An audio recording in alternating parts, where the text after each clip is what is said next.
Hello, Internet. I am Insane Lane, and welcome to Tea and Rose's Book Club. We are joined by Bo, who is half on my desk and half on my chest, because he saw me put the headphones on, and that means cuddle time to him. Now, mostly it means get in my way because I'm talking to other people, and then he gets jealous. Because he's the most jealous little puppy in the entire world. Yes, you don't like sharing your mommy with anyone. And he's been spoiled because Mommy's been having extreme fatigue this week. It's like the 9 months of insomnia finally lets up, and now all I want to do is sleep. So there have been some long hours spent in bed cuddling a puppy, so he's spoiled. Thinks that all I should be doing is cuddling him. Right, Bo? Yes. That's the only thing anyone should be doing is cuddling him. Hi, Sarah. And you can see Seth Ale was in here earlier, but I'm not sure if he's around. I know Nightwolf might be back from the festivals, so he might be joining us this evening. We have finished the first of the trilogy of books. Tonight we're starting the second one called The Angel's Share, which we learned is a thing in making bourbon. It's the vapors that come off the top of the casks while they age. It's known as the Angel's Share. And there's a cover of what I think is a Rolls-Royce Phantom on the cover, or it's supposed to be because we've heard about that car a lot. And it's occurring to me I didn't start a tally page, so now I need to put the puppy down and do that because we have things to be keeping track of. Puppy, I know you're pretending to have no bones, and that you've forgotten your feet exist, and that you're melted and you're never going to move again. Yes. Oh, I know, it's such a cool world where you can't just be cuddled on my lap all the time. I know. I know it's not fair, I know. I know, little baby. Come on.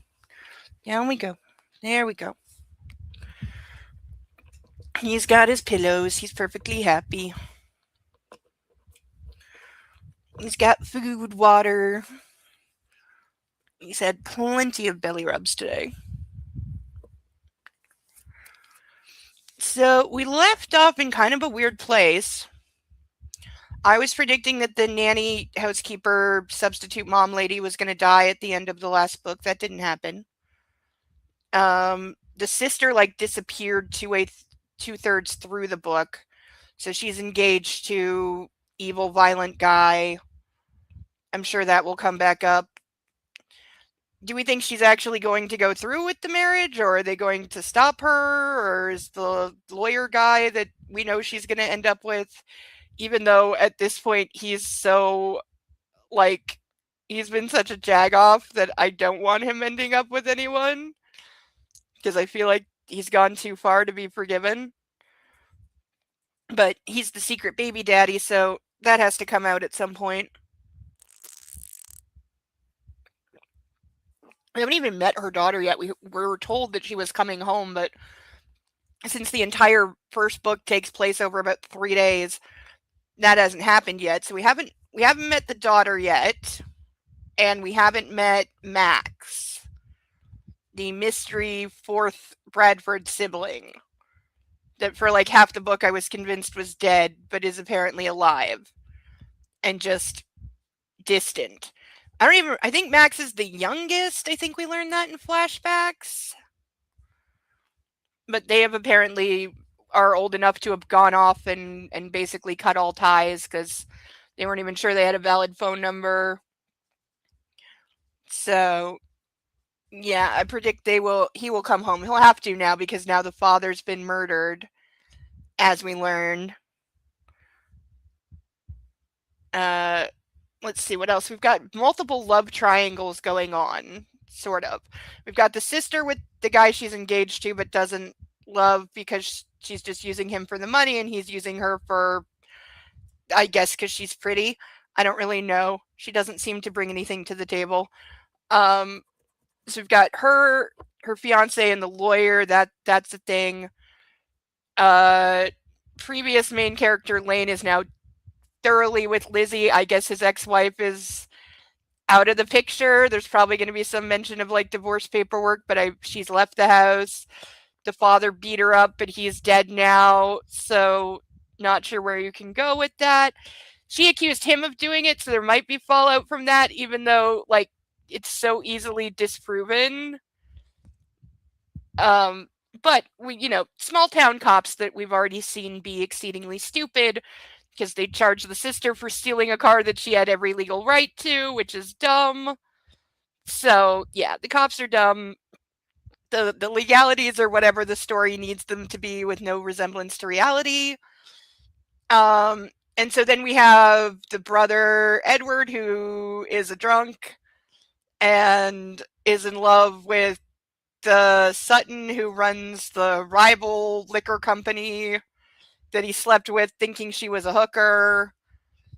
And we've got mystery farm girl who just literally showed up, demanded a job. He gave her one, and I'm still sus of her. Because it's kind of set up that she's going to be his, like, come to Jesus moment because she, like, took care of him and, like, mommied him, basically.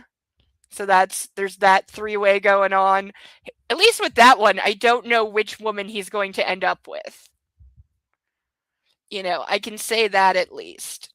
The other two, we know how they're going to go because there's only one answer. His, at least, there is, like, value on both sides. So that one, I don't know which way it's going to go. Oy. But we are jumping into this blind. I ran out of chapter counters because it has more than 50 chapters. I only made 50 markers because I thought that would be enough. I didn't think we'd ever read anything with more chapters than that, but we are now. There's an entire true crime comedy podcast dedicated to bungling suspects and small town cops called Small Town Murder. It's a bit warped. That sounds perfect. That sounds lovely. I love a bit warped. I love a bit more than a bit warped. I am thoroughly a fan of all things macabre and warped and and screw ups. Excuse me. I got in trouble in school once because we got told to write a paper on a historical figure. That's all we got, which is incredibly vague and open to interpretation, like of who's considered historical, etc. So I did a paper on Elizabeth Bathory, which, if you know, you know, but she is known as the Blood Countess. Supposedly, most of this is bullshit. Like, a lot of this is legend and folklore and fairy tale and, and it's one of those, she was a real person. There was an actual Elizabeth Bathory. She was a Hungarian countess. And supposedly, yeah, I think Sarah knows. I think Sarah knows who she is. But there's supposedly, like, she murdered a lot of young girls and would bathe in their blood to stay young. If you've seen the Hostel movies, the second one, the way the actress who played the friend in Princess Diaries and was recently in second season of Wednesday, what the hell is her, Heather Maslow, I think is her name, or something like that. But she's known for playing the friend in the Princess Diaries, and she was just in second season Wednesday. She's in Hostel, the second one, which is better than the first one. And there's the scene where she dies is a tribute to the Blood Countess. That's what that whole scene is. Though, shout out to her, because apparently she's hung upside down in that scene. And Lily, that's her name, Lily, in Princess Diaries. And she had to be hung upside down, so she bought one of those inversion tables to practice, because if you hang upside down, as they found out when filming 09 Star Trek, you will pass out. Because they were filming the scene where they jump from the ship down to the space laser, where they're upside down, and originally they hung all three actors upside down. The problem was, after about 60 seconds, they started passing out, and it gets dangerous, so they wound up actually filming it in reverse by having them stand on mirrors and lean. they couldn't do that in hostels, so she bought an inversion table and practiced with it and actually got to the point where she could hang upside down for 6 minutes and stay conscious, which is a hell of an accomplishment. And it made their filming day a lot easier because they didn't have to take her down every 2 minutes. So yeah, I got in trouble for writing about Elizabeth Bathory. I got in trouble on both sides too, which was the confusing part. Because I got in trouble for writing about the horrific crimes that she was accused of, and then I got in trouble for saying that probably all of that is bullshit, and she was targeted because she was a wealthy and powerful single woman. She was widowed, and she had a lot of power and a lot of money in like 14 whatever, and she had enemies that surrounded her land that wanted to conquer her land, and they couldn't do that because of her, so they made up these rumors that she was crazy and killing local girls and blah blah blah, and I think they wound up imprisoning her in her castle and she died there. But there was never like actual proof of any murders that she committed. It was all just rumor and superstition. Like back then she was like also accused of like witchcraft, etc., because yeah, that's just how it went. Puppy, did you fart? He's not denying it. But for now, all rise for our national anthem, and then we'll see what the new book has to offer.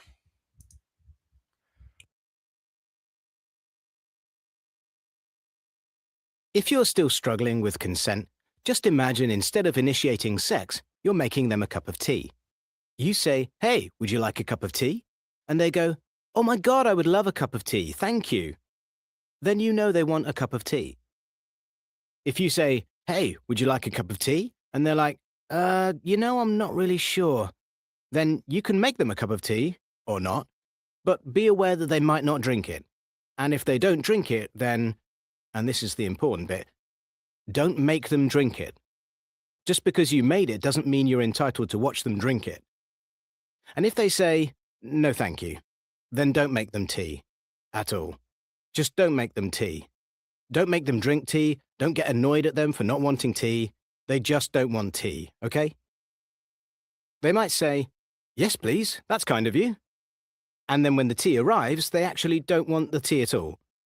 Sure, that's kind of annoying as you've gone to all the effort of making the tea, but they remain under no obligation to drink the tea. They did want tea, now they don't. Some people change their mind in the time it takes to boil the kettle, brew the tea, and add the milk. And it's okay for people to change their mind, and you are still not entitled to watch them drink it. And if they are unconscious, don't make them tea. Unconscious people don't want tea, and they can't answer the question, "Do you want tea?" because they're unconscious. Okay, maybe they were conscious when you asked them if they wanted tea, and they said yes, but in the time it took you to boil the kettle or brew the tea and add the milk, they are now unconscious. You should just put the tea down, make sure the unconscious person is safe, and this is the important part again, don't make them drink the tea. They said yes then, sure, but unconscious people don't want tea. If someone said yes to tea, started drinking it, and then passed out before they'd finished it, don't keep on pouring it down their throat. Take the tea away. Make sure they are safe, because unconscious people don't want tea. Trust me on this.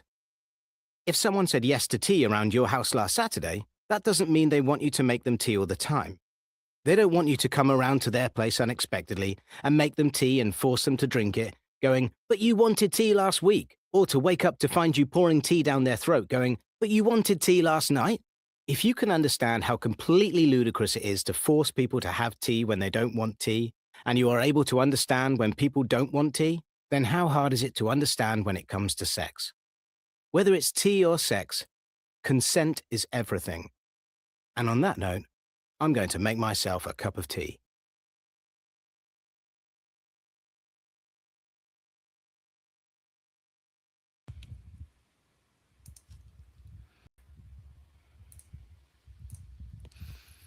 Hello, hello, everyone. It's roughly 1,000,000 degrees here again. So the camera will be going off if I need to get up for any reason because I'm not wearing any pants.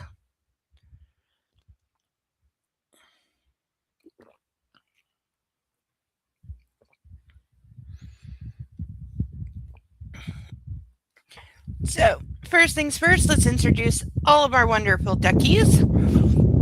We have somebody falling off the shelf. There we go. Let's straighten that up. We have Ralph, Charlotte, Steve, Paddington, Caspian, Inspector Clouseau, Dumbo, Sally, Bill, Xavier, Eloise, Pongo, Mitch, Sansu, Bob with two B's, Sasha, Bartholomew, Alex, Chuckles, Melman, Naruto, Jeremy DeWitt, Cinemark, Ellen Tudyk, Jeeves. Naruto tried to escape today, by the way.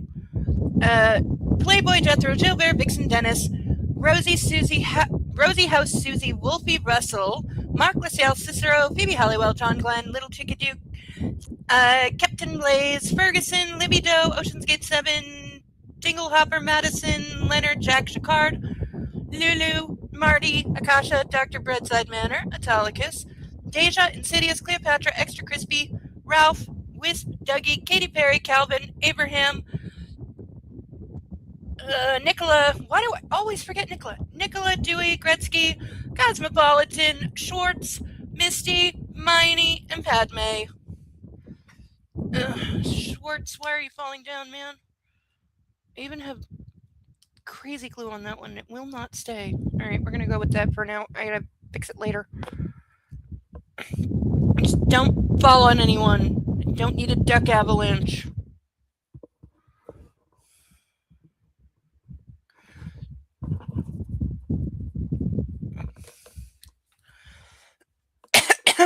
If you would like to add to our wonderful pantheon of ducks and help me get a new bed frame, which I desperately need because my bed broke more.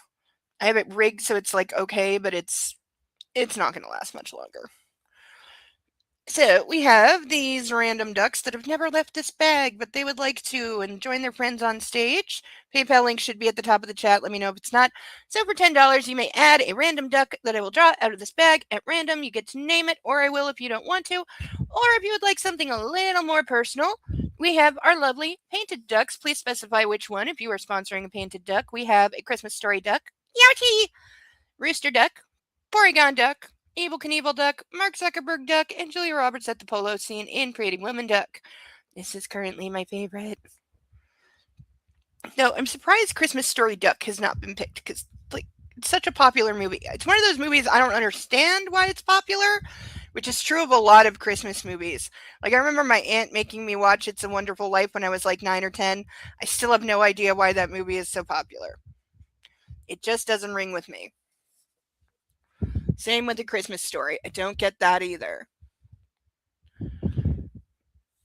I also don't get why like Napoleon Dynamite was popular because I saw it at a sleepover once and it was like the most boring hour and a half of my life and I don't understand why anybody likes that movie. I don't understand how that got made. I don't understand why it's considered a movie.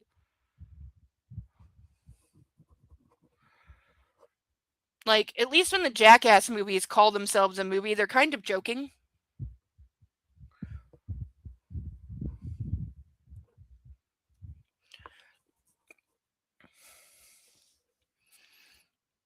What? He's letting me know he has a belly available for rubbing, just in case I want to come down and be on his pillow with him and rub the belly. Yeah, right? It's just obnoxious and stupid. And it's like a series of vignettes that like there's no point to it. And I'm like, how did you con a studio out of millions of dollars to film this? No, the same could be like I even give more credit to the and I haven't seen the whole thing. I've only seen clips. But the Tom Green, that's his name. Tom Green, Freddy Got Fingered movie. I haven't seen all of it. I have not seen the infamous scene where that gets the title from. I've heard it's really bad. But that has more of a point than Napoleon Dynamite from what I've seen. It was an independent movie. That makes a lot more sense. That makes a lot more sense. Though still, like he must have found a group of rich kids with more money than sense, and they didn't ask what the plot or the story was and just threw money at it. I mean, I'm sure they made their money because the movie was unexpectedly a hit. I'm not sure how or why, but I know it was very, very popular.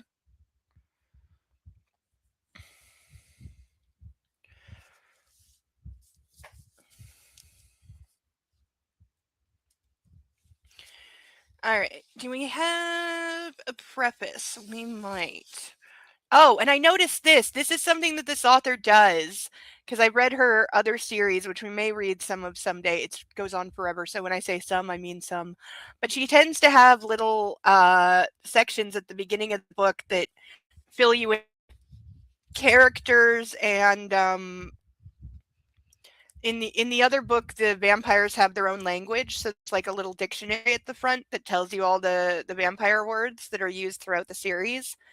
In this one we have little dramatas personae descriptions of everyone. I haven't read these. I didn't want to get ahead. Um, but we'll give them a look because it's going to reintroduce us to all of our characters. I bet it didn't cost much because it shows. It shows that it had no goddamn budget. If they spent more than $1 million filming that, there was embezzlement. Hi, Ironton. We're trashing Napoleon Dynamite. I don't even remember who the girl in that movie is. Hi. Doggy on my leg. Yeah, you're not coming up. I'm sorry. You have been so thoroughly cold today. I don't know. If Ironton asks to see you, I'll pick you up. All right, we're gonna put the cover over there so it doesn't get wrecked. Ironton, do you want to see a puppy?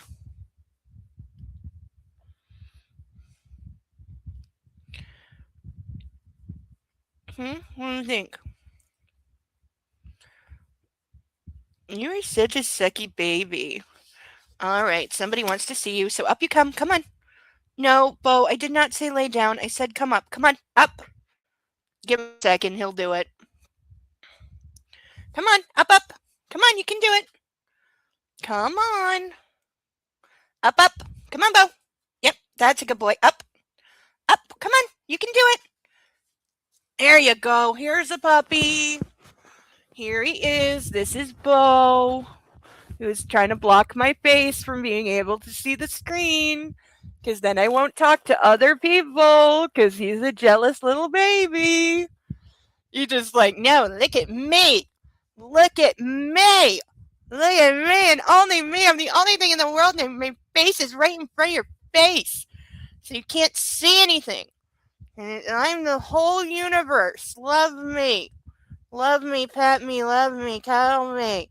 I'm a baby doggy. He's such a suck. Yes, he's a cute doggo. That's how he gets away with things. Right? He would like it known that also he barks. He's very good at barking. He's been barking at construction guys for 3 whole weeks, and not once have they tried to come in and steal his toys. So it's very effective barking. Genuinely, I've heard them laughing at him when he barks when they walk by the door. But they're laughing to hide how scared they are of you, right? Yeah, because you're so intimidating. Yes. He genuinely believes this. Long as there's a closed door between him and whatever he's barking at, he's the toughest, meanest, biggest, strongest, baddest puppy you ever saw. If the door opens, that's another matter. Then suddenly hiding behind mommy's legs is a good idea. Unless it's somebody he knows and then he's trying to climb up her legs going, pet me, love me, pet me, love me, you know me, pet me, pet me, pet me. You're an approved human, pet me. There's only been one person that he ever really doesn't like. There's a certain FedEx delivery guy, and I have no idea why. But when it's that guy, because I get FedEx packages for my neighbor when he's gone, and when it's that delivery guy, he growls. Or, well, he attempts to growl. He never really had a reason to growl before, so he hasn't quite worked out those sounds so much. But he can usually get a good grr going. And he growls at this one delivery guy, and I have no idea why. They've never met. I've never opened the door because I don't want him to try and bite someone. I don't think he would. I don't think he'd know how. But I don't want to find out. So I've never opened the door, but he growls at this one person, which is the weirdest thing. Because usually he wants everyone to be his friend. Like, he wants absolutely everyone to love him, cuddle him, be my friend. I'm the sweetest puppy in the history of puppies. I know, Ironton, that's what I'm thinking. That's why I also have never met the delivery guy. I don't open the door when he's here because I'm trusting the dog. The dog is picking up on something that he doesn't like about this human. And when he's the dog that loves everyone on site, like I've seen him with like all kinds of delivery people or people that he's only met once, and he just wants love, love, love, love, love. And he's your best friend, but this one person, he's like, you are bad news. And I growl at you, or I attempt to growl at you. You're getting better. You are getting better. He can make the grr sound for like 10 whole seconds. And then it turns into other random sounds. But he tries. Yes, trust the doggos. Always trust the doggos. Yes. Now, are you going to let me start reading the book? No. All right. You go back on your pillow and have a nap, okay? You can come back up for some cuddles later. All right? All right, little baby? He's pretending he can't hear me, of course. Come on. There we go. All right. On your pillow. Aw, somebody's happy to meet you because you're a good boy. He is a good boy.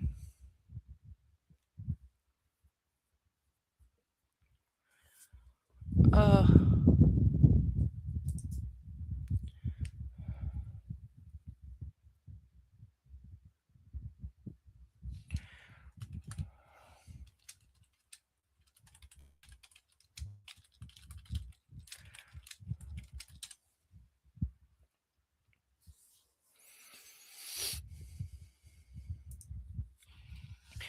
all right, so we've got our character recaps. Let's see what we got.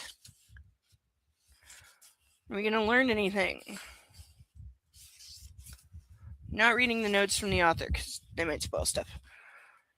Okay, up first we have Virginia Elizabeth Bradford Baldwin, also known as Little V.E., widow of William Baldwin, mother of Edward, Max, Lane, and Jin Baldwin, and a direct descendant of Elijah Bradford, the originator of Bradford Bourbon. A recluse with a chemical dependency on prescription pills. Chemical dependency, there's a nice way to put junkie. There are many reasons for her addiction, some of which threaten the very fabric of the family. Ooh, Stone Mommy knows the secrets. William Wyatt Baldwin, deceased husband of Little V.E. and father with her of Edward, Max, Lane, and Jin Baldwin. Also, father of a son by the family's now deceased controller, Rosalinda Freeland. We didn't know that. Okay, so there's spoilers in here. We didn't know that Rosalinda had a son and that he's the father. We didn't know that. At least I don't think we did. Did that go by in like one line and I forgot it? I don't think we knew that. Also father of an unborn child by his son Lane's soon-to-be ex-wife Chantal. We knew that. Chief Executive Officer of the Bradford Bourbon Company when he was alive. A man of low moral standards, great aspirations, and few scruples, whose body was recently found on the far side of the Falls of the Ohio. It just says Ohio, so if you didn't know that was a river, that would sound very weird.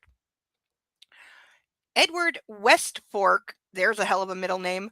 Bradford Baldwin, the son of Little V.E. and William Baldwin, formerly the heir apparent to the mantle of the Bradford Bourbon Company. Now a shadow of his previous self, the result of a tragic kidnapping and torture engineered by his own father. We also didn't know that. We suspected, but we did not know that. So yeah, this is given all kinds of spoilers. Authors, think about this shit when you write these little blurbs. So we suspected that, but we didn't know. He has turned his back on his family and retired to the Red and Black stables.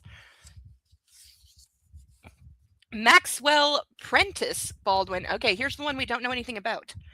Second eldest son. Wow, I thought he was the youngest. Apparently not. Of Little V.E. and William Baldwin, black sheep of the family who has been away from Easterly, the historic Bradford estate in Charlemont, Kentucky for years. Sexy, scandalous, and rebellious, his return to the fold is problematic for a number of people in and outside the family. Okay, so I think we're going to meet him. Probably comes out in the will. The other kid? Yeah, probably. Jonathan Tulane Baldwin, known as Lane, youngest son. Okay, so he's the youngest son of Little V.E. and William Baldwin, reformed playboy and consummate poker player in the throes of a divorce from his first wife. With the family's fortunes in turmoil and embezzlement rife at the Bradford Bourbon Company, he's forced into the role of family leader and must rely now more than ever on his one true love, Lizzie King. Yes, we saw them get together at the end, even though they had there was no setup or buildup of the end was just rushed and fucked up. It was somebody meeting a deadline and cutting a lot of scenes. Virginia Elizabeth Baldwin, soon to be Ford, known as Gin, youngest offspring. Okay, so she's the youngest. Youngest offspring and only daughter of Little V.E. and William Baldwin, a rebellious contrarian who thrives on attention. She's been the bane of her family's existence, especially since she had a child out of wedlock during her college years and barely graduated. Didn't we hear she got pregnant at 16? 16 is not college. She's on the verge of marrying Richard Ford, the heir to a liquor distributing company and fortune. Amelia Franklin Baldwin, daughter of Gin and Gin's one true love, Samuel T. Lodge. A student at Hotchkiss School, she's the chip off her mother's block. That's all we get. Lizzie King, horticulturalist who has worked at Easterly for nearly a decade and has kept its gardens nationally renowned showcase of rare specimens, plants, and flowers. In love with Lane Baldwin and fully committed to their relationship, not into the drama of the family, however. Well, if you're gonna marry into it, get fucking used to it, because it ain't going anywhere. Samuel Theodore Lodge III, attorney, sexy southern gentleman, stylish dresser, press X to date, and privileged pedigreed bad boy. The only man who has ever gotten through to Gin has no idea that Amelia is his daughter. Sutton Endicott Smythe. What is with the weird fucking middle names, these people? Newly elected CEO of the Sutton Distillery Corporation, Bradford Bourbon Company's biggest rival in the marketplace. In love with Edward for years, she has excelled professionally, but stagnated in her personal life, in large measure because no one compares to Edward. Except they were never a thing. They had the hots for each other for years, but neither of them ever did anything about it. Shelby Landis, daughter of thoroughbred racing legend whose father Jeb mentored Edward when it came to horses. Hardworking, strong woman, she takes care of Edward even when he doesn't want her to. So is she just going to be brushed aside? Miss Aurora Toms, Easterly's head chef for decades, capable of serving up soul food or cordon bleu cooking with a strong hand and a warm heart, suffering from terminal cancer. Maternal force in Lane Edward Max's and Gin's lives, and their true moral compass for the children.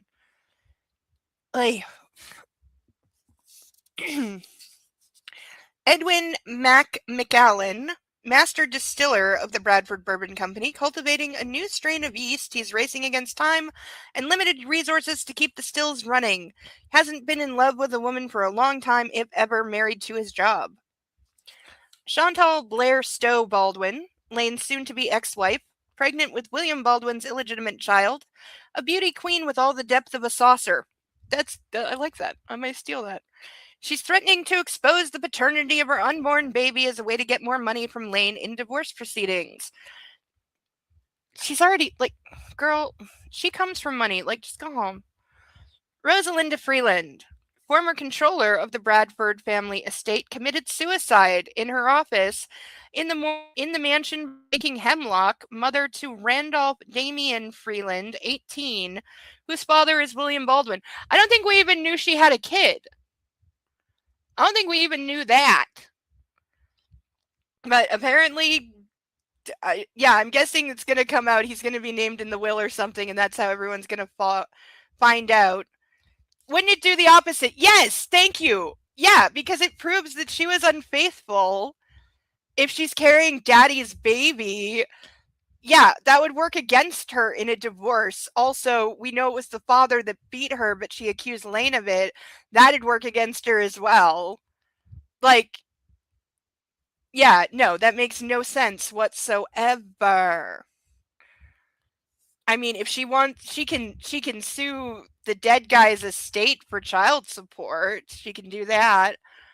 But no, it would not help her in the divorce proceedings to point out that she'd been having a multi-year affair with the father of her husband and is carrying his illegitimate baby. That's not going to help her. You know, unless we're supposed to believe that, oh, the scandal of it all would just somehow affect the family or the company at all. Like, if William was still alive, maybe, but he's dead. So no one's going to care, like, about some scandal with him now. He's dead. So, yeah, she thinks the estate, it's true, she does not know about the financial problems. She doesn't know that.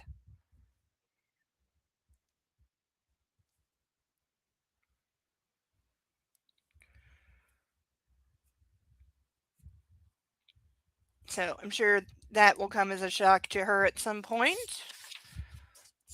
All right, we have the cover page, the Angel's Share, and we're starting with the obituary for the father. Charlemont Courier Journal obituaries. William W. Baldwin. Mr. William Wyatt Baldwin passed into the loving arms of his Lord and Savior 2 days prior. A world-renowned businessman, philanthropist, and civic leader, he has served as chief executive officer of the Bradford Bourbon Company for 36 years. Over the course of his tenure, he ushered in a new era of bourbon appreciation and took the company to over $1 billion in annual revenue, which is another reason they should not be having any kind of financial problems. Like, the way the supposed financial problems are written is so stupid and convoluted and makes no fucking sense, and it just isn't real. Like, reading lazy ass shit like that makes me think I'm crazy for all the research I do for my novel to make sure that I get things right and I don't sound stupid. You know, I'm sure I'm on multiple watch lists for things for what I've researched, but I don't want to sound the way that the financial crap in this sounds. Stupid and sloppy and make no sense. And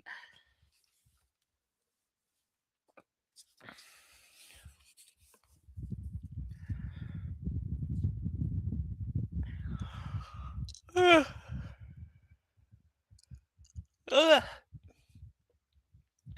A devoted family man, he survived by his loyal wife, Virginia Elizabeth Bradford Baldwin, and his beloved children, Edward Westfork Bradford Baldwin, Max Prentice Baldwin, Jonathan Tulane Baldwin, and Virginia Elizabeth Baldwin, and his beloved granddaughter, Amelia Franklin Baldwin. Visitation and private services are at the convenience of the family. In lieu of flowers, donations may be sent to the University of Charlemont in Mr. Baldwin's name. Ugh. Chapter 1.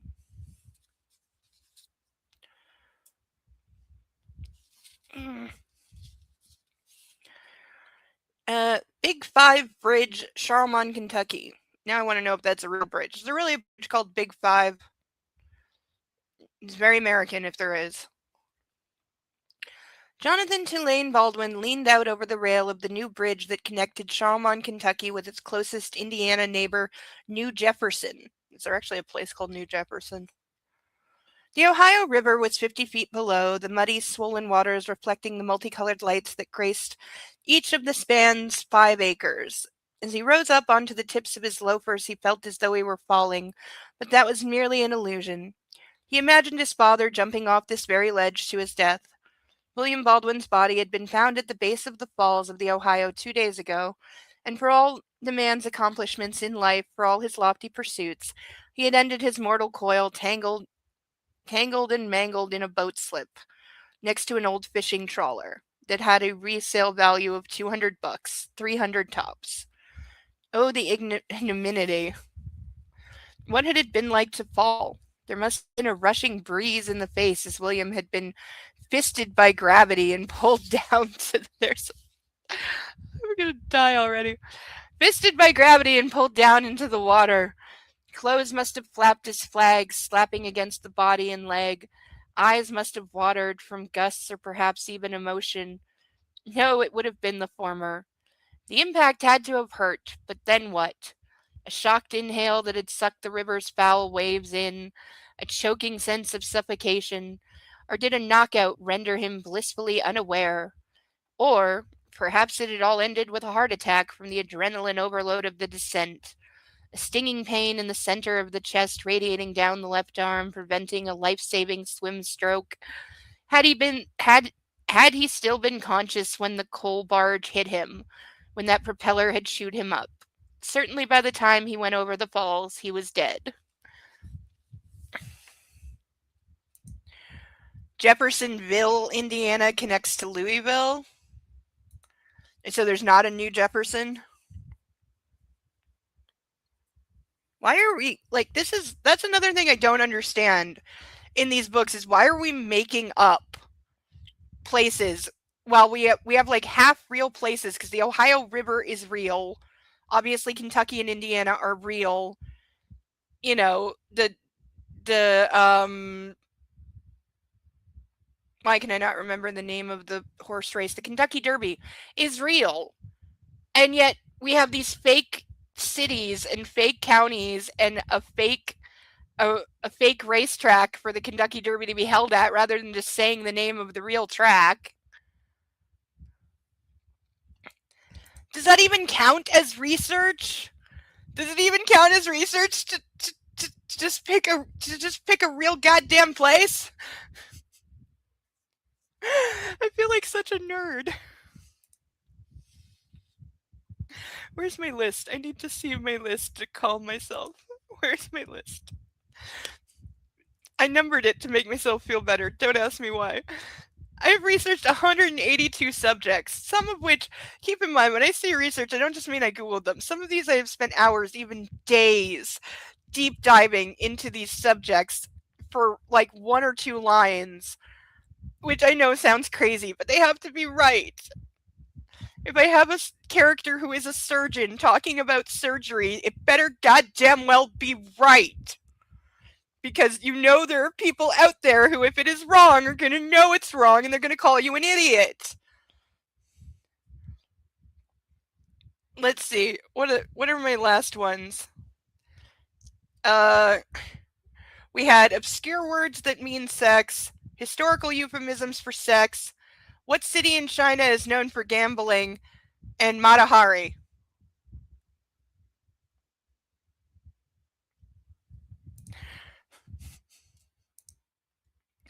Because then she would have had to describe Main Street and local landmarks. You know, you can get away with. It is probably trademarked, that's true. Because I'm sure they like sell advertising and stuff. Ugh.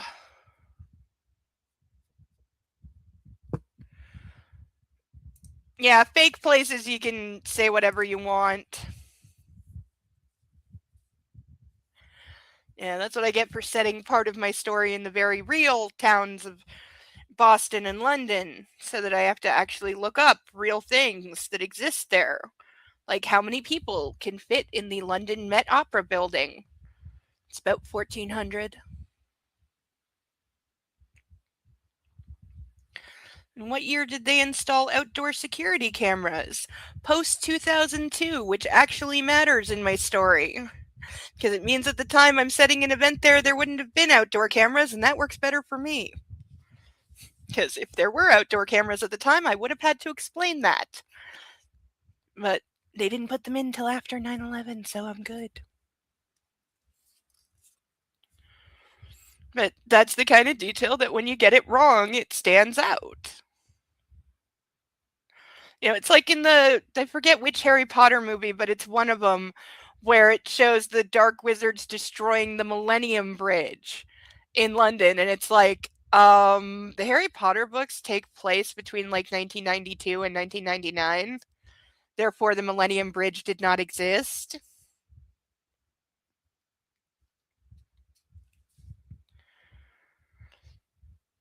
But, those movies play fast and loose with time a lot.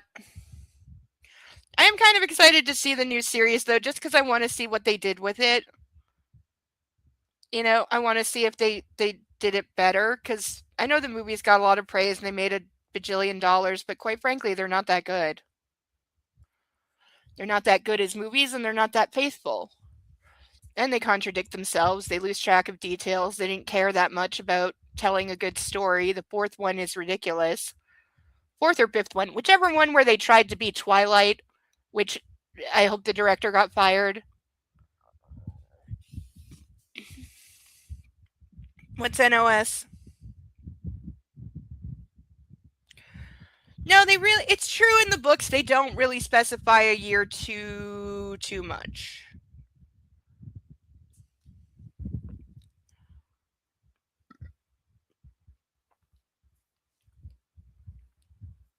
No, I still just find it hilarious that in the course of filming the new series, not otherwise specified. Okay, that's a good shorthand. That when filming the new series, they had to start putting microchips in the props and the costumes because people kept stealing them from set, and then they weren't there when they needed them to film. And apparently, they've already they filmed the first season, and there's already major recasting happening. I haven't heard who yet, but I swear, if they recast Hermione because a bunch of racist bitches were bitching online, I'm not ever going to watch it, because you don't give in to that crap. And also, J.K. Rowling herself said, she never specified the race of any character. Not really.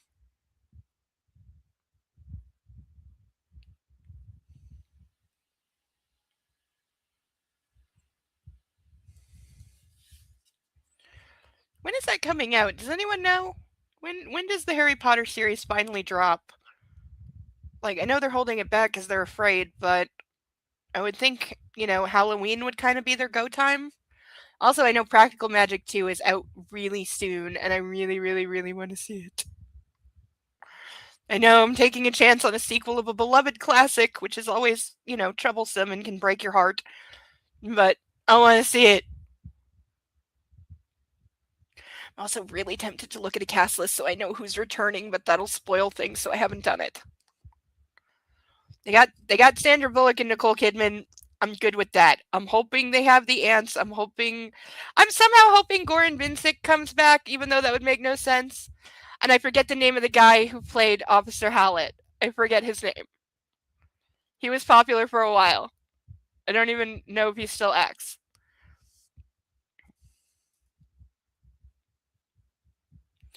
Oh, and her crazy friend from the store that's been in everything that I always recognize. I hope she's around too.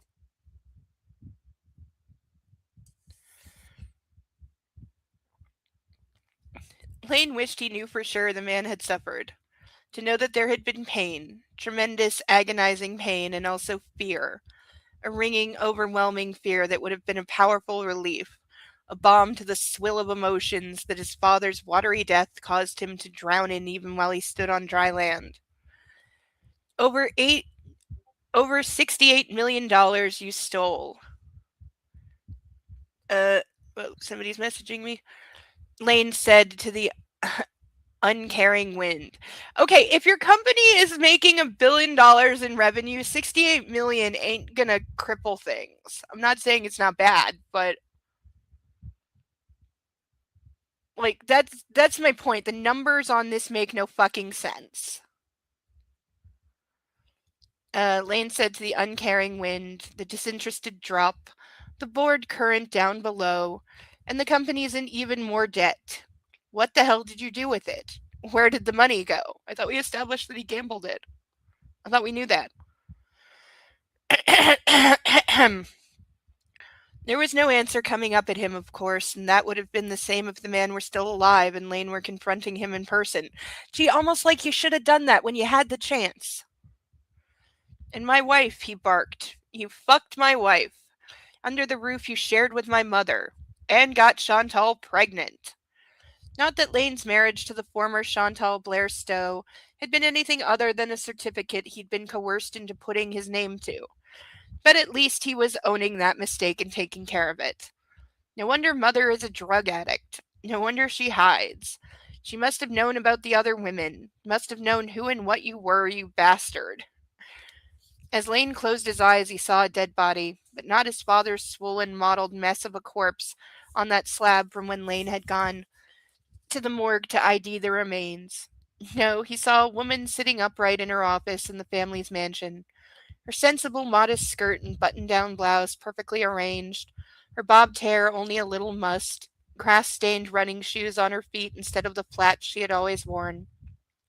There had been a horrible grimace on her face, the Joker's mad grin from the hemlock she had taken. He'd found the body 2 days before his father had jumped. So this confirms the entire first book takes place over literally 2 days. Rosalind is dead because of you, you son of a bitch. She worked for you in our house for 30 years, and you might as well have killed her yourself. She was the reason Lane had found out about the missing money. The former controller for the family's household accounts had left a kind of suicide note behind. A USB drive with Excel spreadsheets showing the alarming withdrawals and the transfers to WWB Holdings, William Wyatt Baldwin Holdings. There was a good 68 million reasons she had poisoned herself. All because Lane's father had forced her to do unethical things until her sense of decency had snapped her in half. We don't know any of this. He's assuming all of this. We don't even know for sure that it was suicide. And I know what you did to Edward. I know that was your fault too. You set up your own son in South America. They kidnapped him because of you, and you refused to pay the ransom so they'd kill him. Did we prove this? Did somebody prove this somewhere? Because this is all just conjecture. Business rival gone while you get to look like the grieving father. Or did you do it because he too suspected that you were stealing? Edward had survived, except Lane's older brother was now nothing but a ruined shell with an irregular heartbeat, no longer the heir apparent to the business, the throne, the crown. William Baldwin had done so much evil. And these things were only what Lane knew about. What else was out there? Equally important was what to do about it all. What could he do? He felt like he was at the helm of a great ship that had been turned into a rocky shore right before its rudder snapped off. Yes, maybe.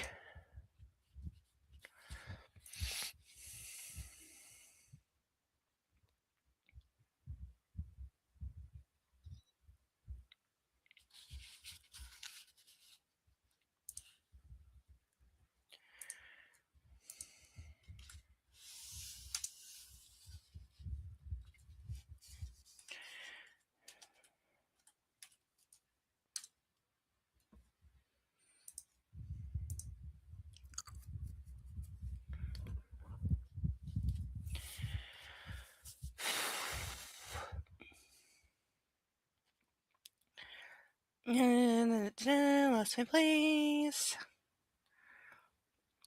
Equally important was what to do about it all. What could he do? Oh, we read that.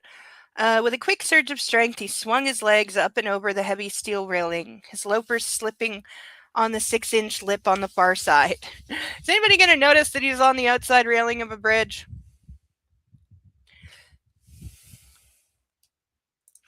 Yeah, hemlock is left field. I know the word hemlock was said, but there has not been time. We have not had an autopsy on either body. We do not have a confirmed cause of death for either body. There was some speculation that it was suicide, but there was also speculation that it was murder. So we don't know. Like, if we're supposed to take this as the truth, there are some missing scenes where none of this was proved. Yeah, no, like the hemlock thing, I don't. Yeah, no, it's just. Yeah, we're getting information that we didn't have before. And I don't know if we're supposed to believe it. Like, is this just him speculating, or is he saying like he actually knows this and we just weren't there to see it? I don't know. Maybe we'll find out how he knows later or something.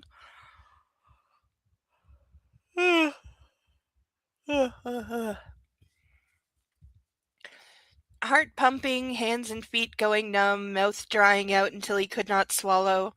He held on behind his hips with an undergrip and leaned even further into the abyss. So Guy is hanging off a bridge and like, is anyone gonna notice? Because here they have like cameras that pick up on that kind of thing and send police.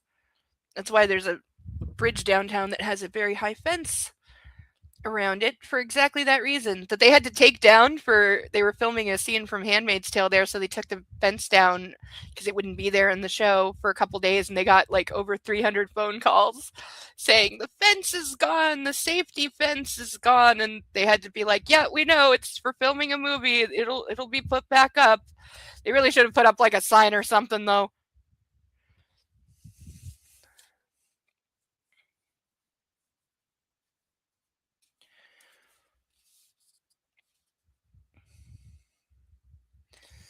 uh, what had it felt like? He could jump, or just step off and fall, fall, fall until he knew for certain what his father had been through. Would he end up in the same boathouse slip? Would his body also find the propeller of a barge and be great whited in the filthy fresh waters of the Ohio? How is it filthy and fresh water at the same time? In his mind, clear as day, he heard his mama say in her deep southern drawl, God does not give us more than we can handle. Oh, that's right. At the end, it got like stupidly religious for no reason. Ugh. Miss Aurora's faith had certainly seen her through more things than most mere mortals could bear. As an African American growing up in the South in the 50s, she had faced discrimination and injustices he couldn't even imagine. And yet, Miss Aurora had more than endured, triumphing in culinary school, running the gourmet kitchen at Easterly not just like a French chef, but better, while also mothering him and his brothers and sister as no one else had, becoming the soul of Easterly, the touchstone for so many, the beacon that, until he had met his Lizzie, had been the only light on the horizon for him. Lane wished he believed as his mama did, and oh God, Miss Aurora had faith in him. Faith that he would turn this all around, save the family, be the man she knew he could be the man his father was not and never had been, no matter the trappings of his wealth and success. Jump. He could just jump, and it was over. Was that what his father had thought?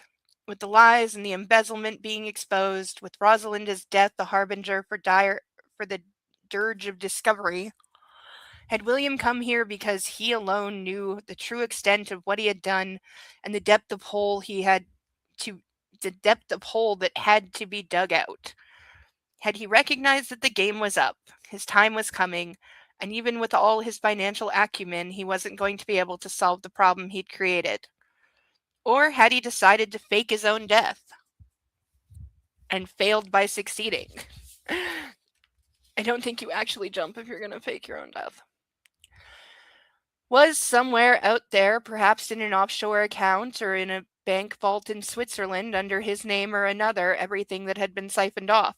Yeah, I'd be looking for like hidden accounts, definitely, because they know that he was using at least some of the money for gambling, so he probably wasn't doing all that under his own name or it would have gotten out eventually. So yeah, I'd absolutely be looking for hidden bank accounts and safety deposit boxes and that kind of thing.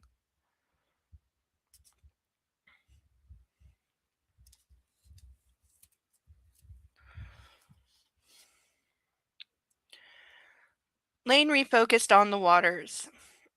No.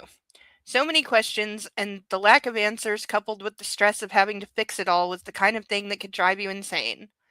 Lane refocused on the waters. He could barely see them from this height. In fact, he could see nothing but blackness with the merest hint of shimmer. There was, he realized, a certain siren call to the coward's way out.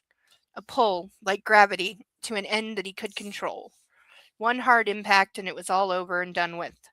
The deaths, the deceit, the debt, everything wiped clean. The festering infection that was going to hold no longer and was about to be unleashed publicly, nothing to worry about any more.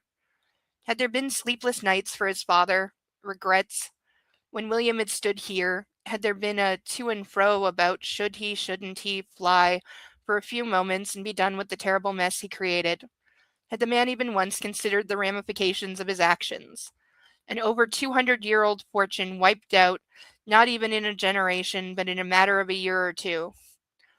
Wind whistled in Lane's ears. That siren call. Edward, his older, formerly perfect brother, was not going to clean all this up. Jin, his only sister, was incapable of thinking about anything other than herself.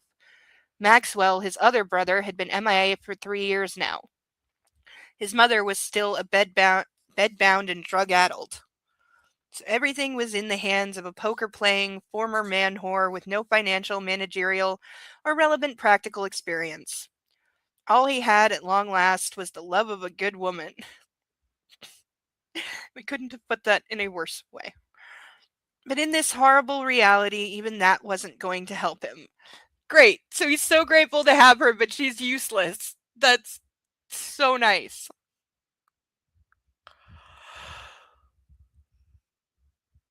Ay. Toyota trucks were not supposed to go 75 miles an hour, especially when they were 10 years old. Do Toyota trucks secretly suck? 75 isn't that fast. At least the driver was wide awake, even though it was 4 a.m. Lizzie King had a death grip on the steering wheel, and her foot on the accelerator was actually touching the floor as she headed for a rise in the highway. She'd woken up in her bed at her farmhouse alone. Ordinarily, that would have been the status quo, but not anymore, not now that Lane was back in her life. The wealthy playboy and the estate gardener had finally gotten their act together, love bonding the two unlikelies closer and stronger than the molecules of a diamond. And she was going to stand by him no matter what the future held.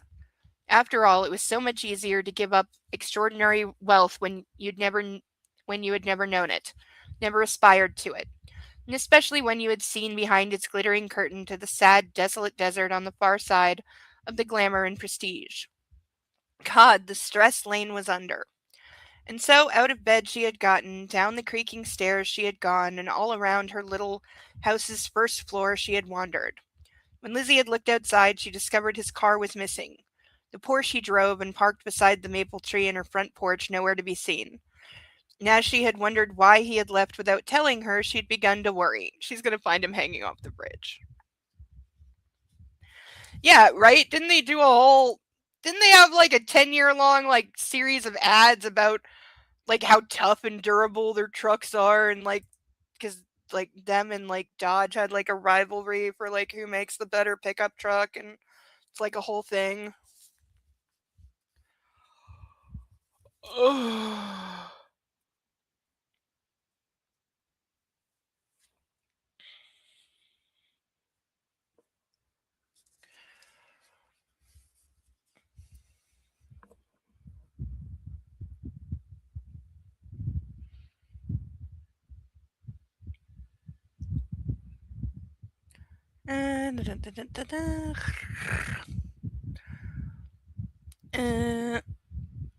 Just a matter of nights since its father had killed himself. Only a matter of days since William Baldwin's body had been found on the far side of the Falls of the Ohio. And ever since then, Lane's face had had a faraway look. Excuse me. His mind churning always with the missing money, the divorce papers he had served on the rapturous Chantal. I'm not even sure that's the word. Rapacious. Rapacious? I don't know this word. The status of the household bills and the precarious situation at the Bradford Bourbon Company. His brother Edward's terrible physical condition, Miss Aurora's illness. But he hadn't said a thing about any of it. His insomnia had been the only sign of the pressure, and that was what scared her. Lane always made an effort to be composed around her, asking her about her work in Easterly's gardens, rubbing her bad shoulder, making her dinner, usually badly, but who cared?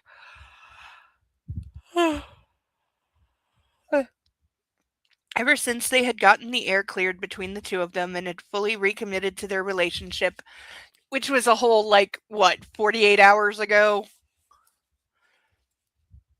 he had all but moved into her farmhouse, and as much as he loved having her with him, she had been waiting for the implosion to occur. It would almost have been easier if he had been ranting and raving, and now she feared that time had come, and some sixth sense made her terrified about where he had gone. Easterly, the Bradford family estate, was the first place she thought of, or maybe the old site, where his family's bourbon was still made and stored, or perhaps Miss Aurora's Baptist church. Yes, Lizzie tried him on his phone, and when the thing had rung on the table on his side of the bed, she hadn't waited any longer after that. Clothes on, keys in hand, out to the truck. No one else was on I-64 as she headed for the bridge to get across the river. She kept the gas on even as she crested the hill and hit the decline to the river's edge on the Indiana side. In response, her old truck picked up even more speed along with a death rattle that shook the wheel in the seat. But the damn Toyota was going to hold together because she needed it to. I can't tell if this is pro Toyota or taking a shot at them. Lane, where are you? God, all the times she had asked him how he was and he'd said fine, all those opportunities to talk that he hadn't taken her up on, all the glances she'd shot him when he'd been looking her way, all the time her monitoring for signs of cracking or strain. And yet there had been little to no emotion after that one moment they'd had together in the garden. That private, sacred moment where she had sought him out under the blooms of the fruit trees and told him that she'd gotten it wrong about him, that she had misjudged him, that she was prepared to make a pledge to him and with the only thing she had, the deed to her farmhouse, which was exactly the kind of asset that could be sold to help pay for the lawyer's fees as he fought to save his family. Yeah, that was out of nowhere and really, really stupid. Lane had held her and told her he loved her, and refused her gift, explaining he was going to fix everything himself, and that he was going to somehow find the stolen money, pay back the enormous debt, right the company, resurrect his family's fortunes. And she had believed him. Though why, we don't know. Because he's on a bridge going, I don't know what to do. Being overly greedy, gasping, or living by hunting other animals. It describes a fierce, selfish desire to take things by force or extreme want. Okay, that works. That works. Shout out to dictionary.com.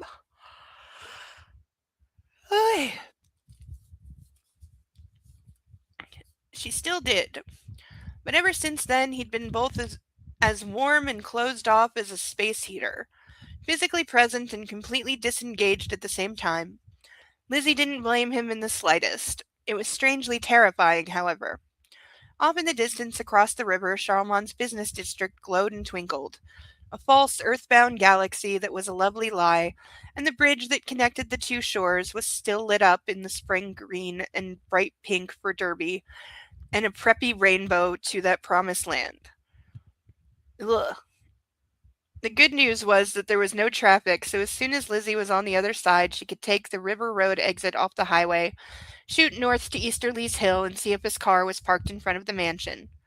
Then she didn't know what she was going to do. The newly constructed bridge had 3 lanes going in both directions, the concrete median separating east from west, tall and broad for safety purposes. There were rows of white lights down the middle, and everything was shiny, not just from the illumination, but a lack of exposure to the elements. Construction had finished in March. The first lanes of traffic had made the crossing in early April, cutting rush hour delays down. Up ahead, parked in what was usually the slow lane, was a vehicle that her brain recognized before her eyes properly focused on it. Lane's Porsche. It was Lane's. Lizzie nailed the brake pedal harder than she'd been pounding the accelerator, and the truck made the transition from full force forward to full on stop with the grace of a sofa falling out a second-story window. Everything shuddered and shook on the verge of structural disintegration. And worse, there was barely any change in velocity as her Toyota had worked too hard to gain the speed and wasn't going to let the momentum go without a fight. There was a figure on the edge of the bridge, on the very farthest edge of the bridge, on the lip of the bridge over the deadly drop. Lane, she screamed. Lane. Her truck went into a spin, pirouetting such that she had to wrench her head around to keep him in her sights. And she jumped out before the Toyota came to a full stop, leaving the gear shift in neutral, the engine running, and the door open in her wake. Lane. No. Lane. Lizzie pounded across the pavement and surmounted the barriers that seemed flimsy, too flimsy given the distance down to the river. Lane jerked his head around and lost one hold of the railing behind him. Oh, we're doing the Titanic thing! As his grip slipped, shock registered on his face in a flash of surprise. It was immediately replaced by horror when he fell into nothing but air. Lizzie's mouth could not open wide enough to release her scream. Is this going to be somebody's dream, or is he going to, survive falling into the river? She's going to reach out and catch him by a scarf or something stupid like that. End of chapter, by the way. Ugh.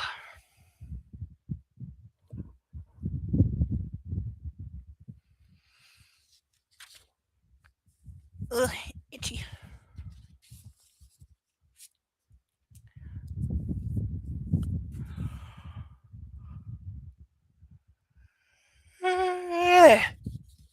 Ugh, I'm sure I'll wake up at some point.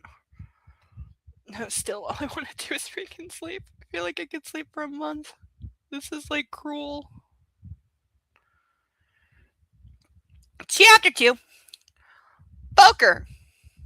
As Lane found himself with nothing beneath his feet and the Ohio River, between his feet and the Ohio River, as his body went into free fall, as a sickening burst of fight or flight blasted too late through his veins, his mind latched onto a poker game he'd been playing at the Bellagio in Las Vegas 7 years before. Good thing his descent had gone into slow motion. There had been 10 sitting around the high-stakes table. The buy-in had been 25,000. There had been 2 smokers, 8 bourbon drinkers, 3 with sunglasses on, 1 beard, 2 wearing baseball caps, and a so-called preacher in an oddly proportioned white silk suit that Elvis might have worn in the 80s, if the king had put up the peanut butter and banana sandwiches and lived long enough to experience the decades punk influence. No idea what any of that means. More importantly, as it turned out, there had been a former Navy officer 2 seats over from Lane, and soon enough, as people had dropped out, the pair of them had ended up with nobody between them. The former soldier had no tell to speak of, likely the result of being in far more deadly situations for a living than a green felt table and a padded stool. He'd also had strange pale green eyes and a deceptively unassuming presence. And it was strange to think that that guy, who Lane had ended up beating with a pair of kings ace high, would be the last person he thought of. Well, second to last. People drinking bourbon, yes. I need a tally. I need paper. Nope, that's got crap all over it already. Aha! Cardboard.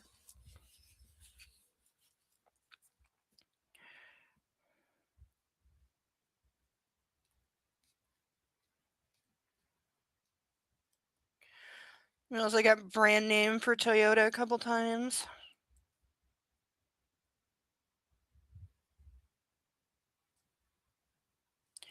Alright, we officially have our tally card. Oh, and she said Porsche a couple times too.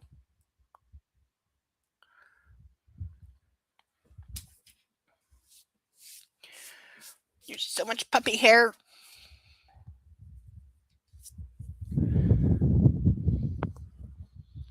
Oh, he's happily napping. Once he gets his fill of attention, he's good for a nap. He looks very, very comfy.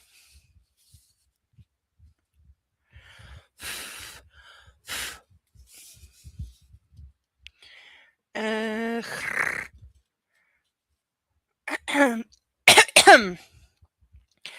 Lizzie. Oh God, he hadn't expected Lizzie to come and find him out there, and the surprise had caused what was going to be a fatal mistake.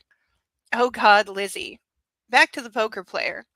The guy had talked about his experiences on an aircraft carrier out in the ocean, how they'd been trained to jump off heights of 30, 40, 50 feet above the water. How, if you wanted a shot at living, there was a specific arrangement you needed to get your body into before you hit the surface. It was all about the drag coefficient, which you wanted to get as close to zero as possible. Feet first was a bane. Ankles crossed was a necessary, with the latter being critical so that your legs couldn't get snapped open like the wishbone on a Thanksgiving turkey. After that, you wanted one arm in front of your torso, with the hand grabbing at the opposite elbow. The other arm you needed running up the middle of your chest, the palms splayed out over your mouth and nose. Head had to be on level with the top of your spine or you risk concussion or whiplash. Go in like a knife. Otherwise, water, when hit at a great speed, had more in common with cement than anything you could pour into a glass. Displace as little as possible, like a cliff diver, and pray that your internal organs somehow slowed down at a rate that was compatible with their anchoring holds on your skeleton. Otherwise, the Navy guy had said, your insides were going to be a pepperjack omelet before it hit the pan, rushing to fill the spaces in your rib cage. Lane locked himself in, using every muscle he had to turn himself into a thin, strong steel like that knife blade. Well, we know he's gonna survive because it's the beginning of the book. The wind. God, the sound of the wind in his ears was like the roar of a tornado, and there was no flapping, or at least none that he was aware of. In fact, the falling had a strange sandblasting quality to it, like he was being hit by waves of particles, and time stood still. He felt like he hung there forever in the Neverland between the solid footing he had just had and the watery grave that was going to claim him, just as it had his father. I love you. At least that was what he meant to say. What came out of his mouth before he hit? No clue. Hi, Deacon. Good to see ya. Hello to Butters. Oh, and to Izzy, Ozzy, and Persephone. I believe I forgot to say hello to them. Can't leave any pets out.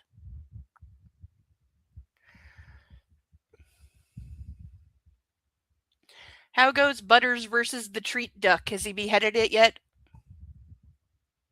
Because I know sure as fuck he ain't pressing the button to get a treat. He is never, ever, ever going to do that because he's a kitty.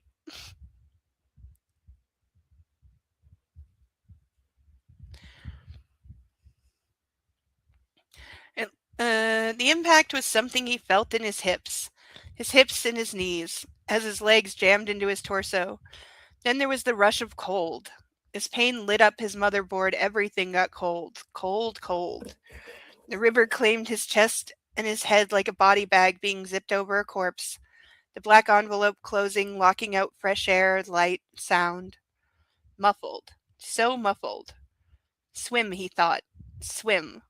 His arms failed to obey, but as his momentum slowed, his legs kicked out, and then, yes, his hands clawed at the water, which was soft now. He opened his eyes, or maybe they hadn't been shut, but he felt the sudden stinging there, acid against his pupils. Yeah, I'm sure this water is very filthy. No breathing. As much as his instincts were to release the overload of sensation with an exhale, he hoarded his precious oxygen. Kicking, clawing, he fought. For life. So he could get back to the woman he hadn't wanted to leave the first time, and hadn't meant to leave this time. So he could prove that he was different from his father. And so he could change. The hell? Somebody is calling from the lobby, and they shouldn't be. Hello? Hello?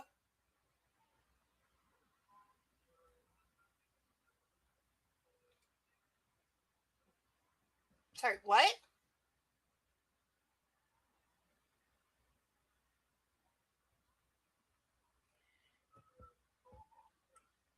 I cannot hear you.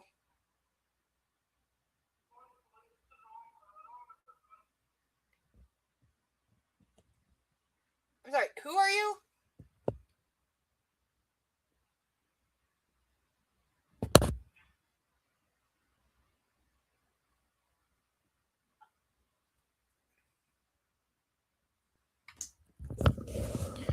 Okay, I may have to get up in a minute and see what the fuck, because there shouldn't be anyone buzzing me. I'm not expecting anything, and it's 9:30 at night.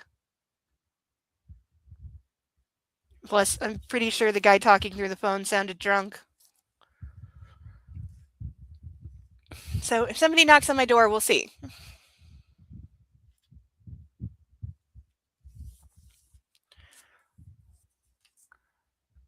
That was exceedingly weird. I couldn't make out anything that he was saying.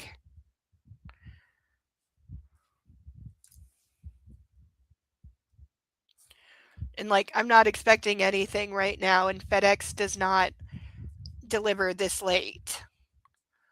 Plus, my neighbor always texts me when I'm expecting something for him, and he's home right now. So they wouldn't be bringing it here anyway. Oh, that got Puppy's attention. He's up and standing in front of me. Are you waiting to see if someone comes to the door? Yeah. Yeah, I'm thinking random inebriated person who somehow managed to dial my buzzer.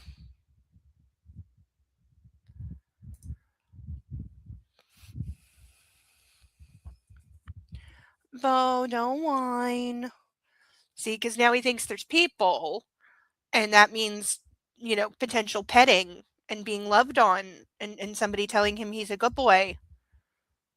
And so why aren't I getting up and going to the door to welcome this person that wants to pet and cuddle and love him?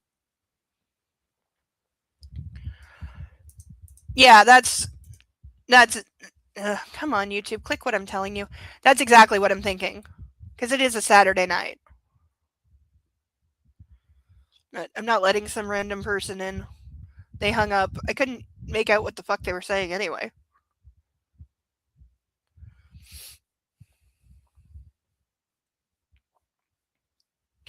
I'm not sure Bo knows how to bite. I mean, he theoretically does, because he's a dog, but he's never actually done it.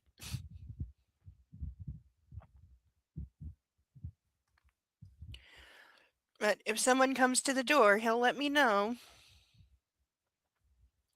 Won't you? Yes, you will. Lay down, my little darling. Yes, you my little darling. I don't think anyone's coming, or they probably would have been up here by now. I see your tail. Let me know if you hear people, okay?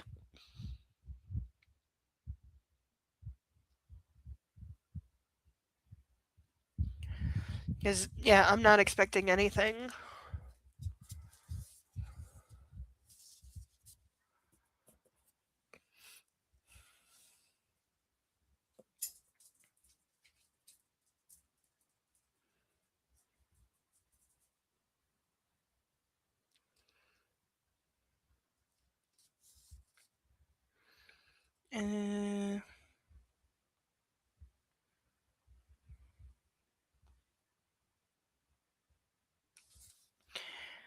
So he could prove that he was different from his father, and so he could change the bankrupted future that he feared was written on his family's gravestone. As Lane went off the bridge, Lizzie's first thought was that she was going after him, to the point where she nearly did a pole vault over the rail and leapt for the river herself. But she stopped because she couldn't help him that way. Hell, she would probably land on him just as he came up for air, assuming he did. Oh God.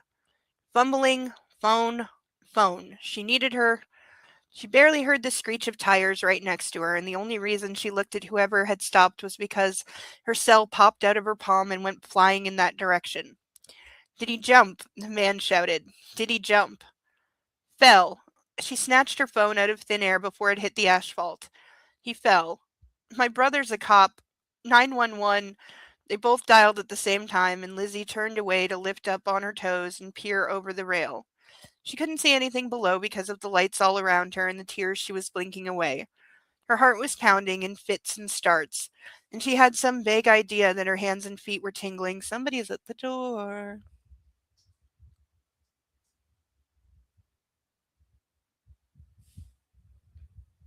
Yep, Moe's doing his "Who are you?" sniff.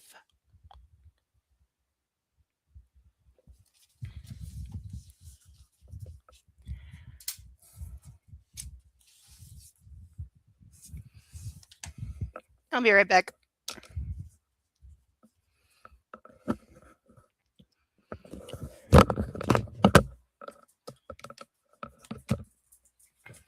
Cell phone, sharp knife, dog, who is telling me that somebody is at the door. Okay. Yes, I'm wearing shorts over panties.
Whoever was there, they're gone now. There's no package or anything. There's no note, so I have no idea.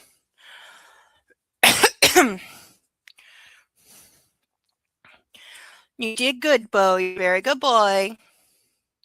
Yes, you did good. Yes. Pet puppy. You did good. Yes, you did so good, didn't you? Yes, you did. Yeah, we're all clear. There's no one there.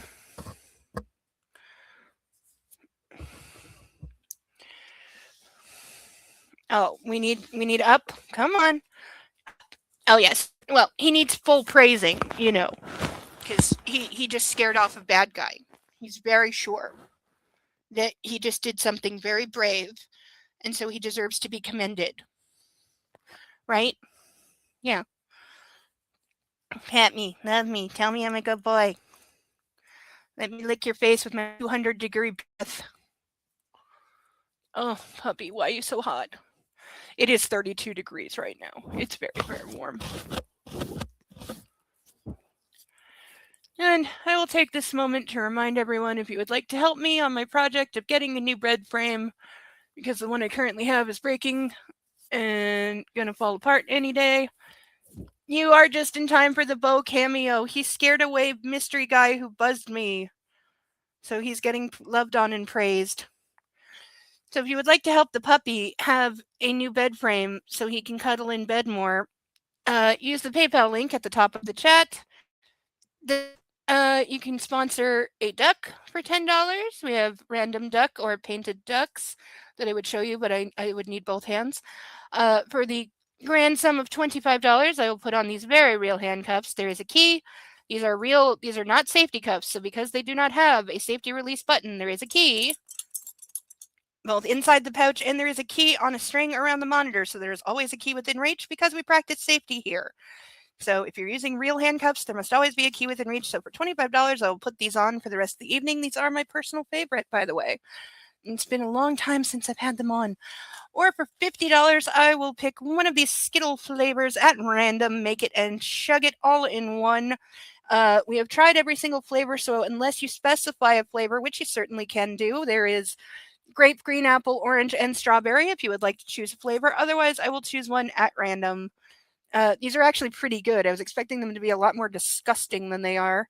They're not. I'm still considering that Sour Patch powder, but for some reason it like doubled in price between when I looked at it the first time. The first time I looked at it, it was like $21. Now it's like $49. It's probably because it's like not. I don't think it's like being made anymore, so it's like a discounted thing from America. But I'll keep an eye out to see if I find a good deal for it. So those are our options. If you would like to help me get a non-broken bed frame for me and the puppy, that is the current project. That and a sitting up in bed pillow to go with it.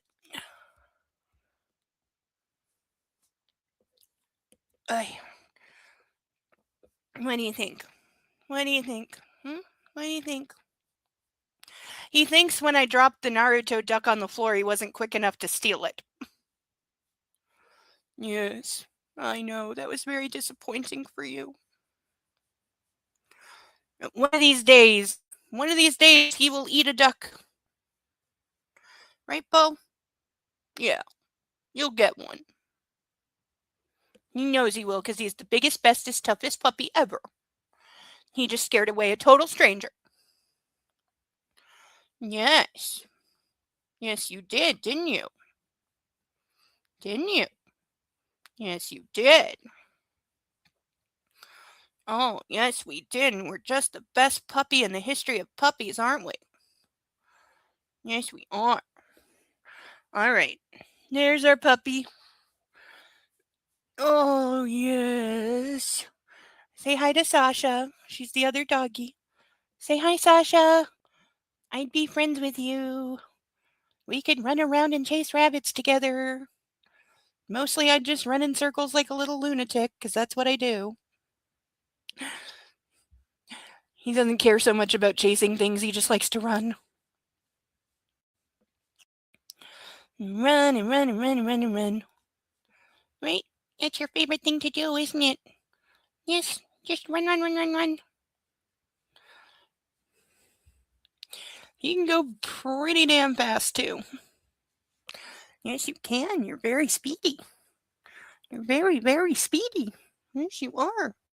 You scare the shit out of me by running an inch away from a building before you turn. Yeah, you scare Mommy when you do that. Okay, bye-bye. Okay, Billy, Billy, Billy. Belly hug. Yes, belly hug. Belly hug. Oh, I really need to turn the fan back on me because I am far too hot.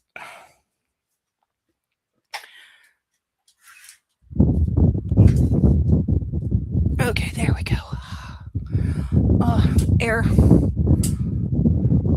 Much better. Okay. Now I'm not melting.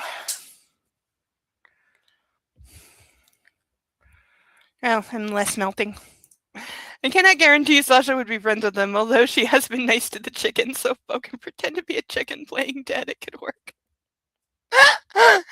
Oh my god, Bo around chickens. Oh my god. Oh my god, he'd go insane.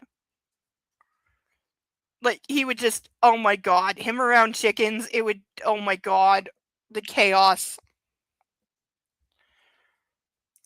He did do a great job. Yes, he did. I have puppy hair on my mouth.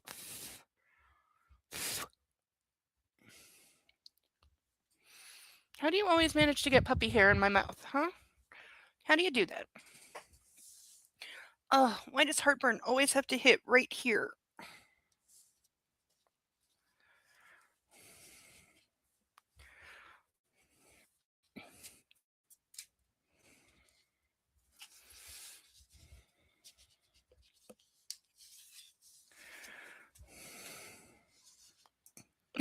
Izzy refuses to use her wheel unless she can use my scritching hand as a target and get all the pets while she's running. Well, she's She's figured out a better system. I mean, why should she just run on a wheel when she could run on a wheel while being scritched and petted? Obviously, one is much better. She's also clearly going, all right, I will exercise, but you're going to pet me for it. Butters doesn't like men. Okay. Well, you are his mommy.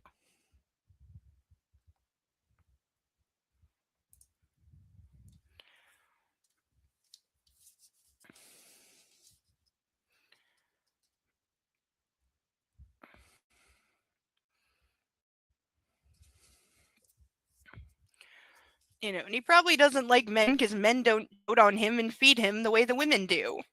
So he knows who's the better of the two, the one that loves on him and feeds him. Why should he pay attention to anyone who doesn't love on him and feed him? He's not a stupid kitty.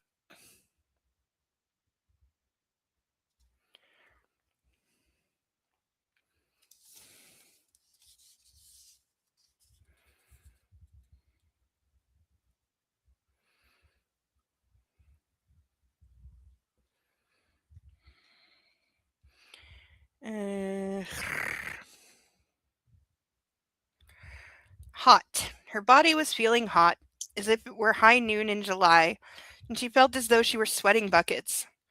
3 rings. What if no one picked up? As she wrenched back around, she and the guy who had rushed over from his car looked at each other, and she had the strangest sense that she was going to remember this moment for the rest of her life. Maybe he would too. Excuse me. Hello, she hollered. I'm on the bridge, the Big 5 bridge. A man has. Hello? A man said, yeah, we have a jumper. He didn't jump, he fell. What? Who cares about my name? Send someone. Not to the bridge, down below. Downstream. Yeah, do you even know where this river goes?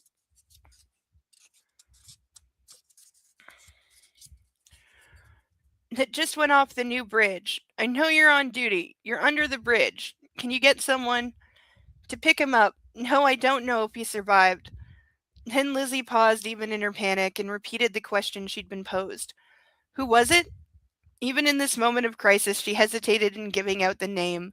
Anything involving the Bradfords was news, not just in Charlemont, but nationally. Why, though? Why?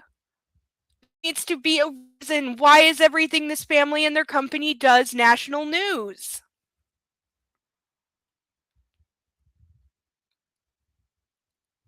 And this jump, fall, damn it, and something she was sure Lane wasn't going to want broadcast, assuming he survived. Screw it. This was life and death.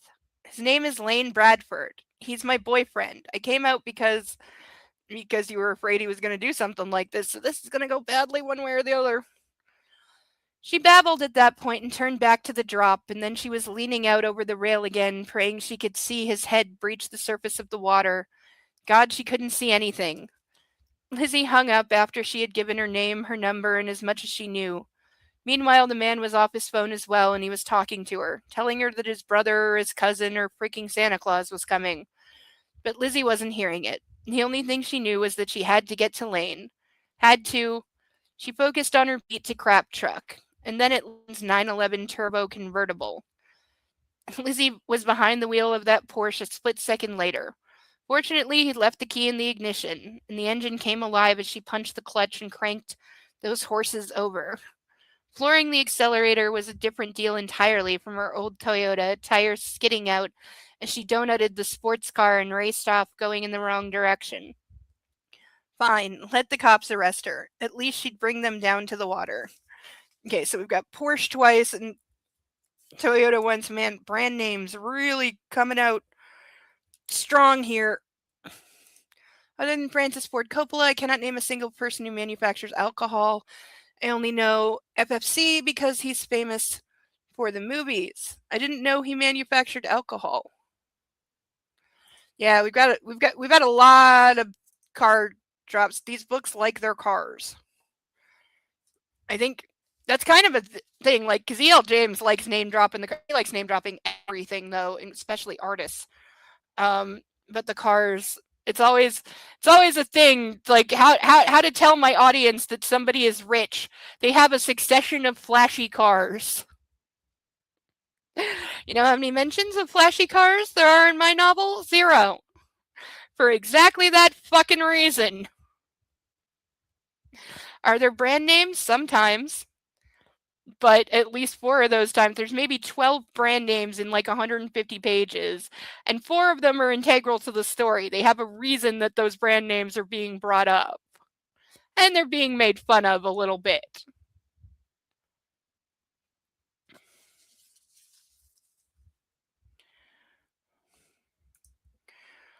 Did I shill my channel in the thingy? If you mean Artie's, yes. No, it would not be national news just because a bourbon maker did something, unless it was a major felony. Yeah. Like, that's what I'm not understanding, how there's all this, oh my god, everything they do makes news and it's scandalous and blah, blah, blah. Why? Who gives a fuck?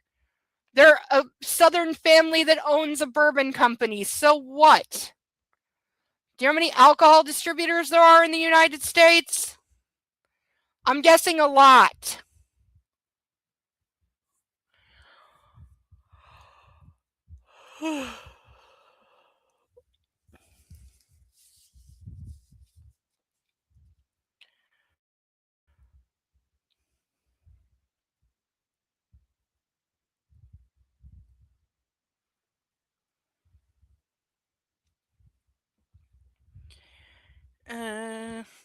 A set of headlights coming at her got her to pitch the Porsche to the right, and the other vehicle's horn was like a terror in her head. A screaming distraction that might have derailed her but for her laser focus on getting to lane. Lizzie took the exit ramp at 80 miles an hour, and by some miracle, no one happened to be heading up it to get on the highway. At the bottom, she pulled out another illegal turn and got herself heading the right way, but more traffic laws got broken as she hopped the curb, tore across a grass verge, and bottomed out on a 2-laner that ran down to the river's edge. Lizzie took the Porsche up to nearly 100 miles an hour and then slammed on the brakes. One of the region's favorite ice cream parlors was located on the shore, in a Victorian house with a storied past, and in addition to slinging scoops, they also rented bikes and boats. She didn't park the 911 so much as dump it at the side of the road on the grass shoulder, as cockeyed as a drunk's hat. She left the headlights on, facing the water as she vaulted the fence and gunned across the shallow lawn for the floating docks. There she found a variety of Boston whalers, none of which had the keys in them, of course, and one measly, tippy, flat-bottomed with a pull-start outboard, which blessedly somebody had not chained to the post. Lizzie jumped in, and it took her 2 yanks to get the engine cooking. Then she ripped off the tethers and headed out into the river, the tin cans slapping against the waves and kicking spray into her face. With the dearth of artificial light, she could see a little, but not a lot, and the last thing she wanted was to run him over. She had gone only 100 yards or so into the river, which seemed to be the size of an ocean, when she saw the most miraculous thing on the horizon. A miracle. It was a miracle. End of chapter. These are short.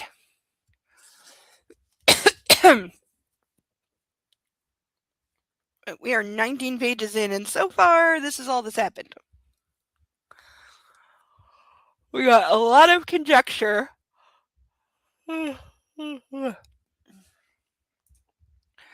Beer-wise, it's mainly just the big 2, Anheuser-Busch and Coors. If you want to count smaller microbreweries, yeah, a lot.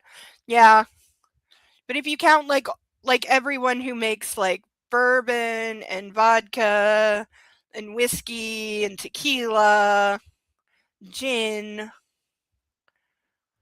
they all count too, don't they?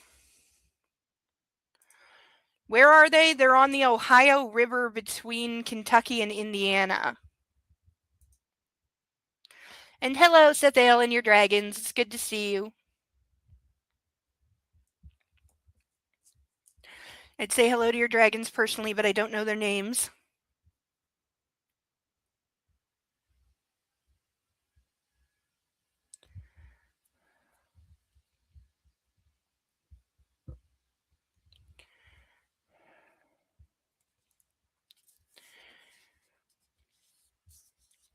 Okay, chapter 3. The Ohio River was so much colder than Lane could have ever imagined, and the shore was farther away, like he was swimming the English Channel, and his body heavier, as if there were cement blocks tied to his feet, and his lungs weren't working right.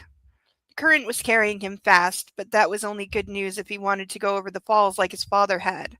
And as luck would have it, the relentless draw was pulling him into the center of the channel, away from any kind of land, and he had to fight against it if he hoped to get.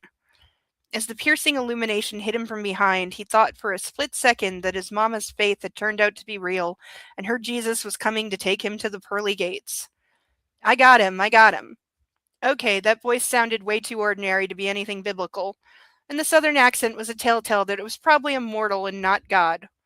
Spitting water out of his mouth, Lane rolled onto his back and had to put an arm over his eyes as he was blinded by the glare. He's alive. Hello, Nightwolf!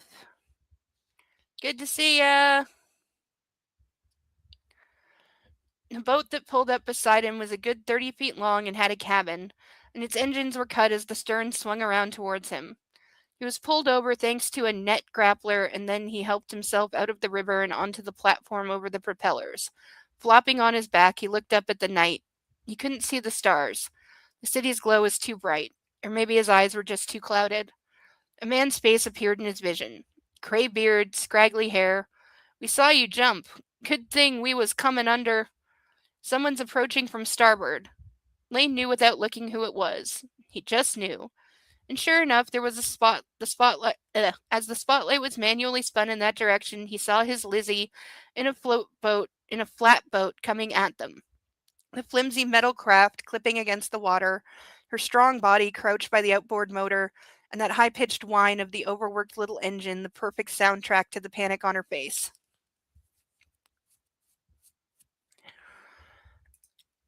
Now there's other siblings, remember? If he drowns, we just start following one of the other ones.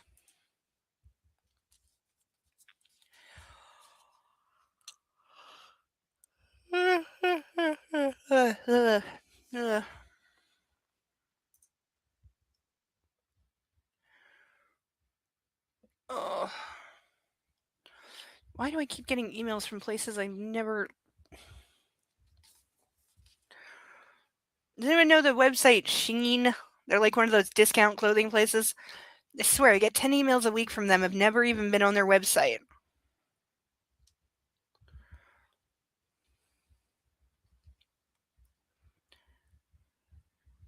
Lane.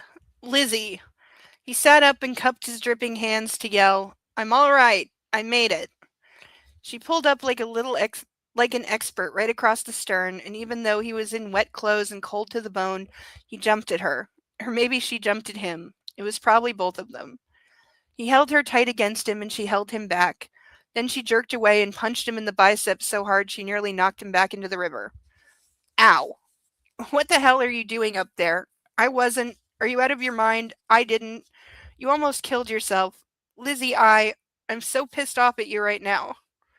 The fishing boat was tipping back and forth as they stood with their feet planted on the gunwales, and he was dimly aware that there were 3 fishermen popcorn and coking it on the larger vessel.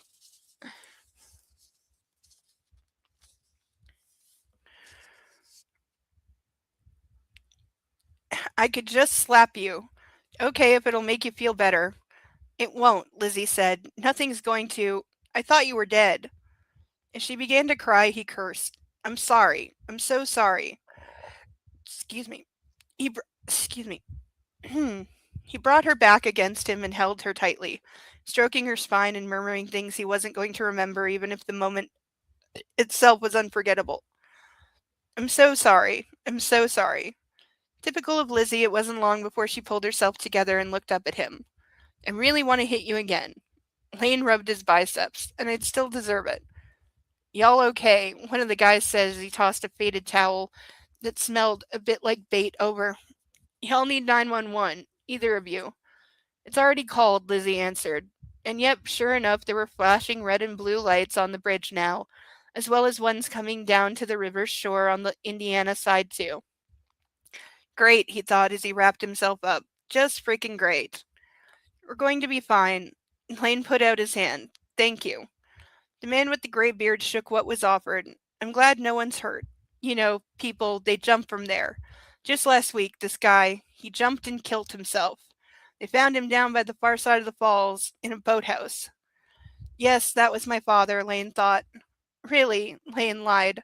There hasn't been anything in the press. It was my cousin's boathouse. Guess the guy was important or something. They ain't talking. Well, that's a shame for the man's family, whoever they are. Thank you, Lizzie said to the guys. Thank you so much for getting him out.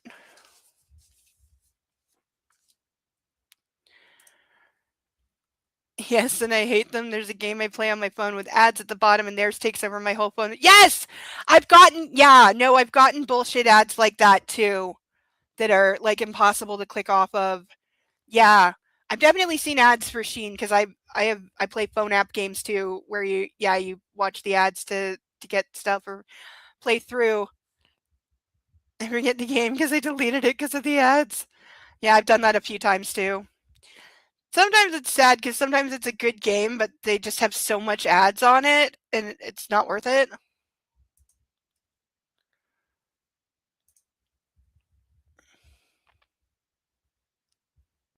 Huh. Oh boy, Sethale, what is this picture? Everything owned by Anheuser-Busch. Okay, they own a lot of things. At first glance, they own a lot of things. They do not make good clothes. Okay. They own Corona. I'm just going to read a couple of these that I recognize. They own about 1 billion beer brands, that most of which seem to be international. Yeah, they own a lot of beer brands. Jesus, there's so many. They own Labatt. I know that one.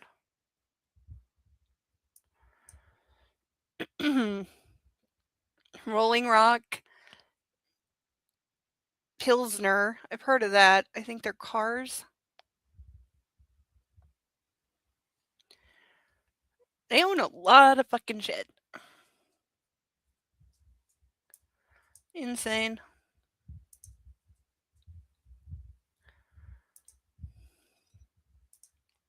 Yeah, Sheen is like Temu Book Clothes. I've never been on their website, but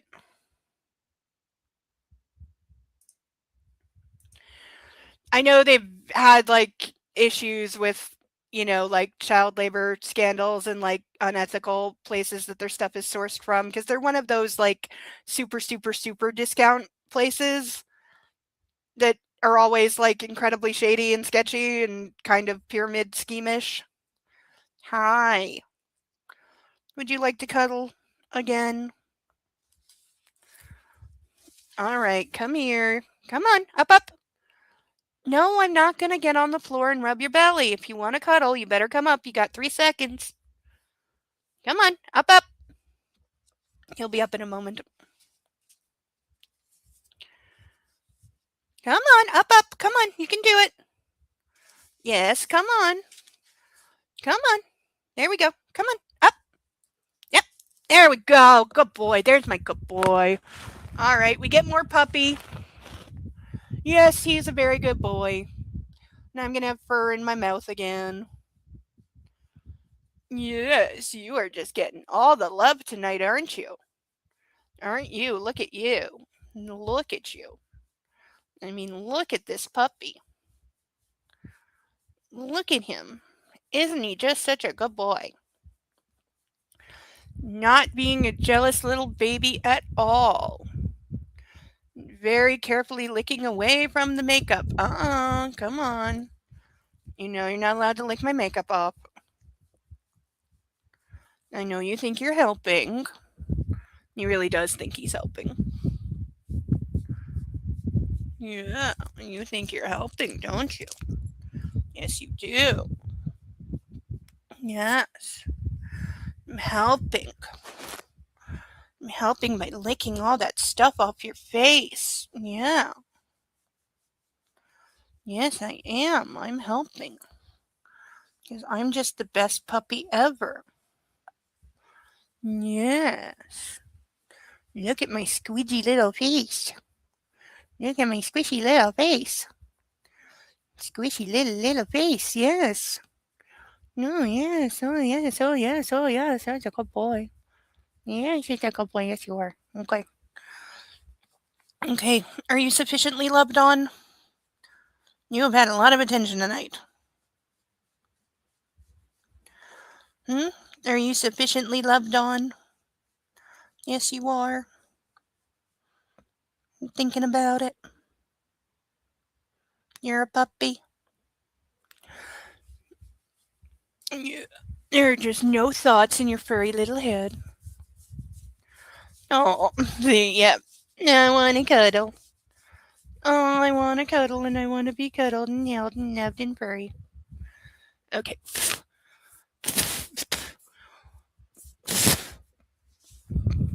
Okay, I've got enough of your fur in my mouth, okay? Okay. Okay. Now he's pretending he can't hear me. Okay, say goodnight.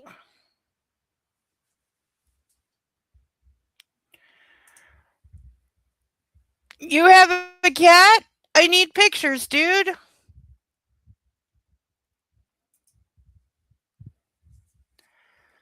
What's its name?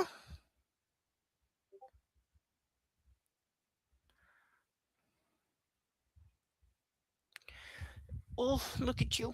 So squishy and so lovey. Okay, come here. You're gonna go on your pillow. Okay? Yes, go nap naps. You go nap naps. While I brush the pound of fur off. The cat's name is Sniper.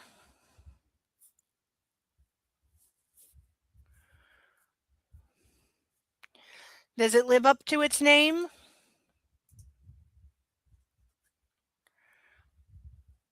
And you know I need to see pictures of this kitty.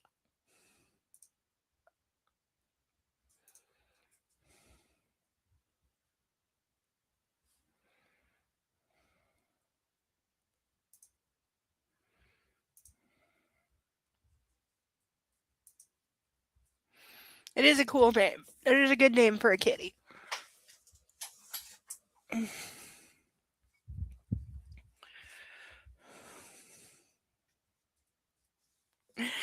I'm sure the kitty is shit at handling a sniper rifle, but you know they got those paws that they can, when you're walking past them and they just go bam.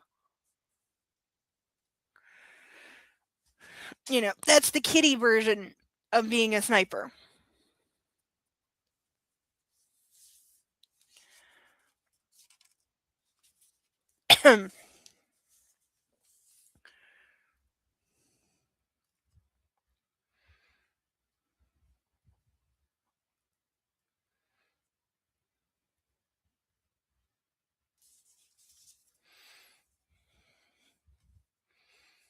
Some cats have thumbs.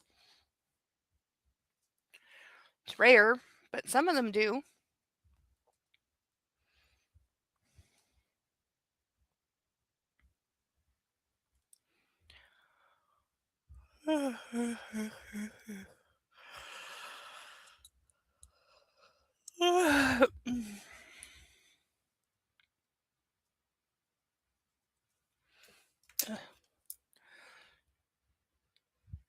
How do I not have post-its anywhere?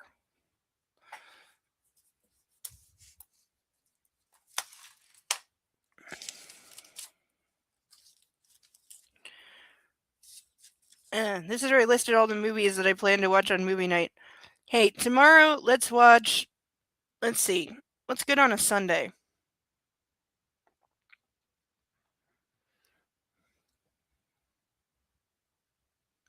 Did we screen the first Orphan movie yet?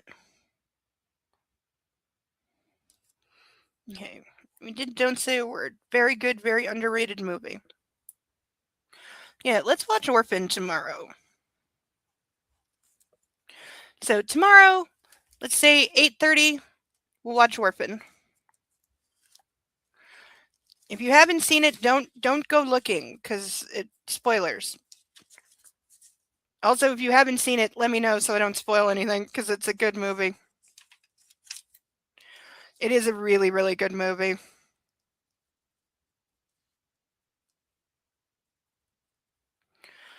I haven't seen the sequel.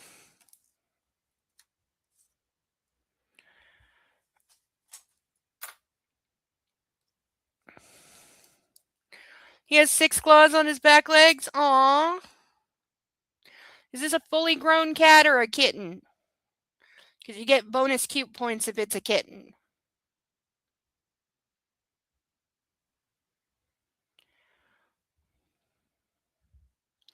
Oh, wow, Sarah, your kids are back at school on Monday? Ooh. Did you get all the back to school supplies? Does everyone hate all the new clothes you bought them?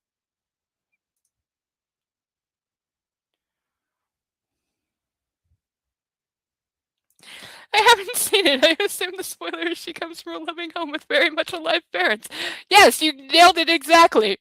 But you should come watch it with us. It is a genuinely really good movie. Not a kitten, darn. Well, it'll still be fluffy and cute and a kitty. Really? You still do meet the teachers when your kids are in high school? Really? The only teacher of mine my mom ever met was the junior kindergarten teacher. Your kid is starting high school. I know. Who said they're allowed to grow up, right?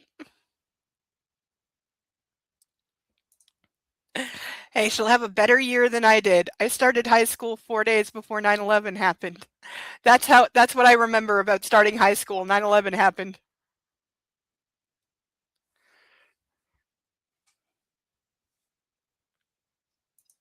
This is true. They got a new building? That's good. One of the elementary schools I went to got torn down and rebuilt like 2 years after I went there, and I was mad because it was such a piece of crap when I went there. It wasn't like falling down or anything. It was just a really weird building that it started as like a really small school and then it had been just built onto really quickly over the years. But that led to like really weird configurations and like weird class sizes, and it had like half an upper floor. It was a weird building. So I was glad to hear that they had re had rebuilt it. Though I also was hoping that they fired the teacher that I had the 1 year I was there because she was psycho, genuinely psycho. And I had a number of crazy ass teachers, but she was the only one that, like, she was violent scary.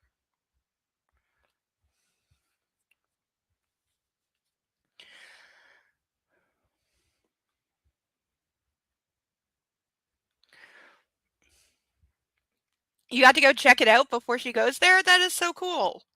I never got to do that. I went to like 8 different high schools. There's only one mainstream high school in the city that I didn't go to. I never went to Westdale. But I went to John A, I went to Westmount, I went to Lawrence, I went to James Street.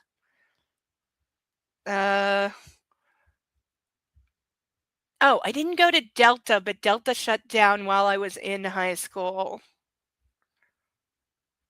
I'm trying to think, there's so many.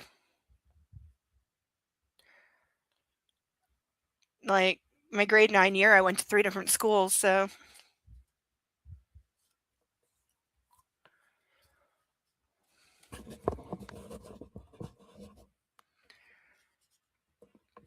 Most of them aren't around anymore. I somehow went to the same middle school for most of 3 years, and then I was really mad when we drove by one day and it was gone because I didn't know it was being torn down, and I would have liked to have seen that because it was a terrible school.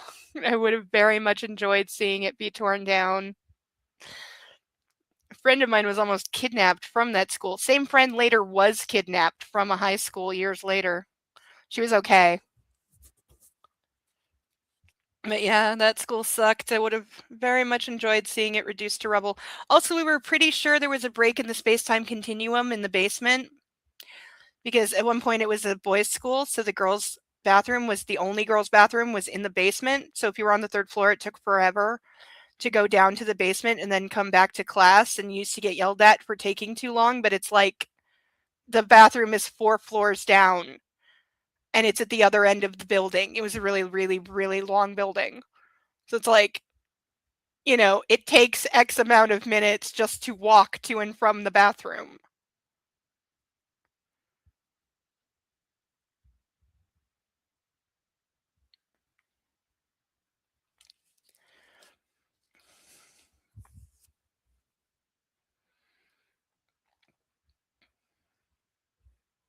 Eh.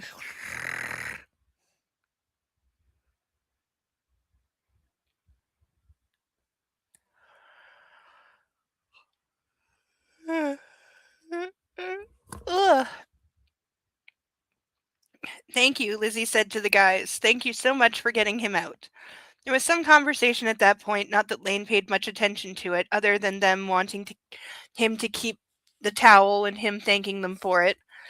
Then he was lowering himself onto the bench in the middle and tucking everything he had into his torso to conserve body heat. Take off the wet clothes, dude. Laws of thermodynamics. Meanwhile, Lizzie restarted the outboard motor with a couple powerful yanks and reversed them away, the sweet smell of gasoline and oil tinting the air and making him think of childhood summers. As they turned around, he glanced back at the bigger vessel and then laughed. What? She said. The boat's name. He pointed to the lettering on the stern. Unbelievable. Aurora was spelled out in gold glittering letters. Aw, Deacon, are you still trying to get that working? And seriously, Butters hasn't learned how to break into that yet. Noticing a theme with you going to school, what exactly did you do to the public school system? I know. I know. I went to so many different schools. I went to more schools than there are years in school. And considering that I had a couple stretches of going to the same school for a couple years at a time, that's a lot.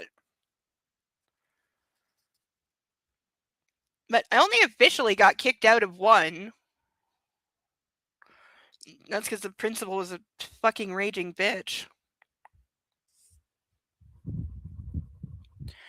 She didn't like the fact that I more or less didn't have parents. And she thought that I was not good enough to go to her wannabe fancy school. By the way, this is a public school I'm talking about, but it's the public school in the rich kid neighborhood that I was only fucking at because that's where the gifted program was for that year. Because don't ask me why, because it's stupid. But they would move the gifted class around because there's only ever one gifted class because maybe you have 20 kids who qualify. So they dump us all into one class. It's the same kids every year. But for some reason, the class would move to a different school almost every fucking goddamn year. And for 1 year, they put it in the rich kid preppy school. And the principal did not like that children she considered not good enough and certainly not wealthy enough to be going to that school were suddenly going to the school. And it's like, bitch, this is still a fucking public school, not a private school. And like, the parents might be, middle class and all, but they ain't millionaires. So where in the hell do you think you are? But she was just fucking out to lunch. Yes, there are a couple of I went there and it was torn down the year later. Okay, there's a few. There's a few. Queen Victoria, Tweedsmuir, part of John A. Lawrence, James Street moved. It wasn't torn down. They moved to a different building.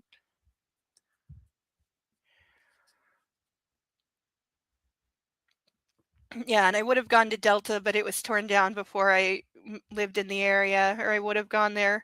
They actually found out after they tore it down, of course, that it left a huge hole in the network of schools. So they had a ton of kids having to go out of area or travel really far to get to high school because you tore down a school that was in the middle of a lot of where a lot of that age group lived. It's like, yeah, you should have torn down Westmount. That's the one nobody goes to. You think you got the meat right this time, Deacon? And is it resting somewhere that is kitty proof? Because, leaving meat out around a kitty, certain things are going to happen. Because he's going to see a big piece of meat and go, mine. We don't have charter schools here.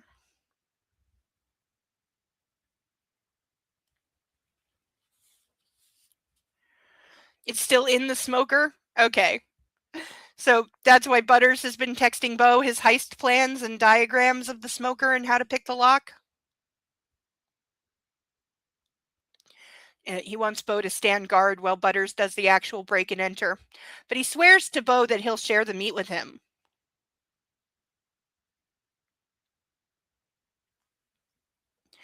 And how did who not know what, Sarah? Oh, how did they not know that tearing the school down was going to leave a giant hole? They're stupid.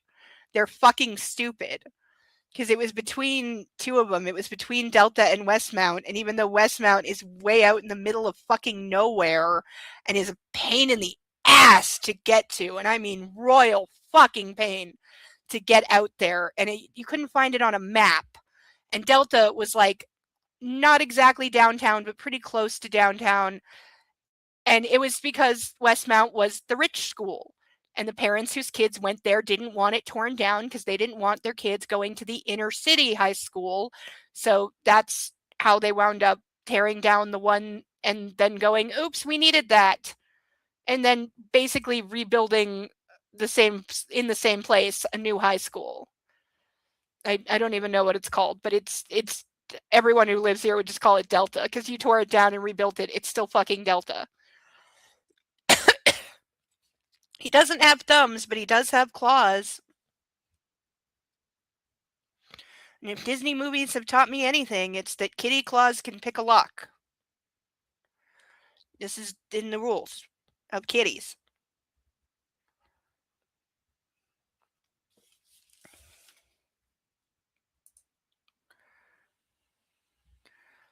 Indeed, stop sending me freaking...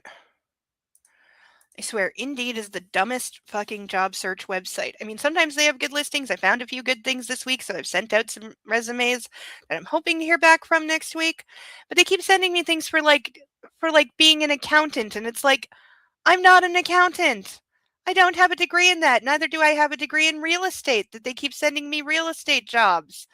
And it's like, I'm not licensed.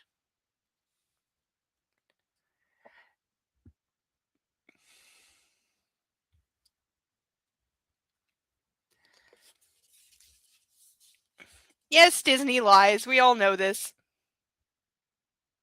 Deacon, have I ever sent you the videos from a channel called Paint of a guy making fun of the Disney?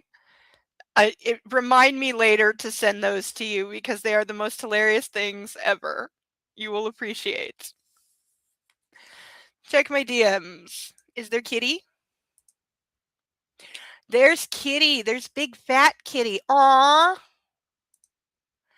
Oh my god, it's so cute.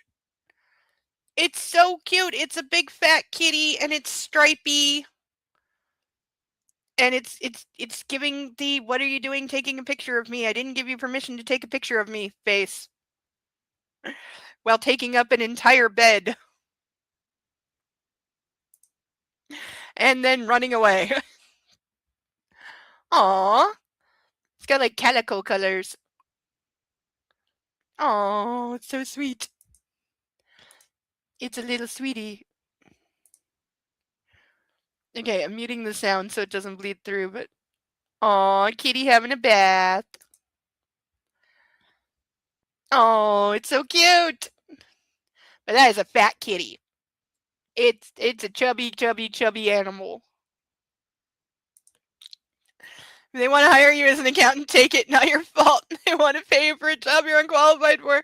Yeah, see, the thing is, I don't think that if I applied and they don't see, a CPA certification on my resume, I don't think I'll get hired for that.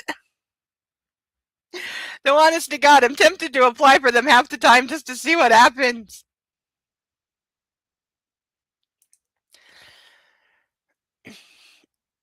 Yeah, remind me, because they're so funny. You will love them. Believe me, you will love them. And I'm taking one of the kitty pictures and posting it in the pet section.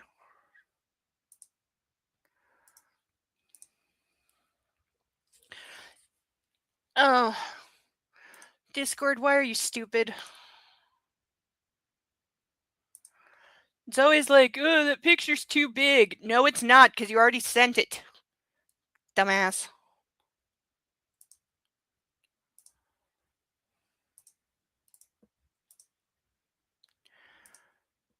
Alright, I will do that later. I'll have to screenshot it. That usually works. But it's a very fat, chubby kitty that's very, very cute. You better take good care of the kitty. Don't let it out. There's wolves where you live. Does the kitty know that it's an indoor kitty?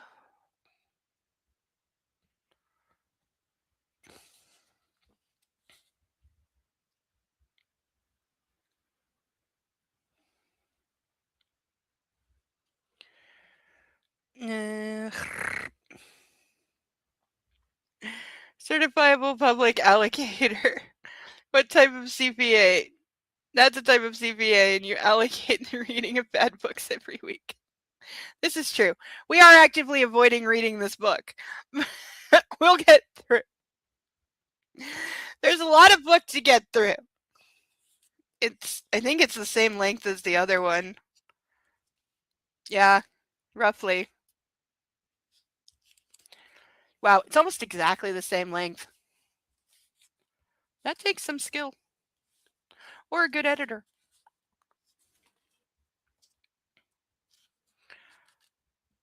Yeah, we are at 415 pages, so it's about 10 pages shorter than the last one. Oh, the new E.L. James book that comes out in March is listed as being 400 pages. That's frightening. It's also weirdly listed as being a 6th to 8th grade reading level, while also being listed as an over 18 reading level. Or not reading level, but like, I don't know, propriety level, since I don't know. It's aimed at over 18 people. You should be over 18 when reading it, is what it says. But then it says it's like a 6th grade reading level, and I'm like, you're not 18 in 6th grade. Like, I understand what you're saying. It's simplistic. I get it. I'm hoping they put out a paperback before it's released, because otherwise I have to buy the hardcover, and I don't want to.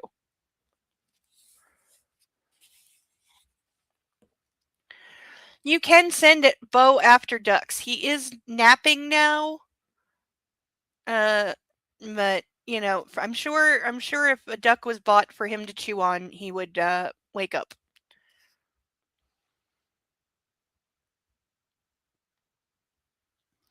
You know, but all the being shown off and petted and praised is really exhausting for a puppy. You know, plus he had to scare away imaginary drunk guy who may or may not have been in the hall.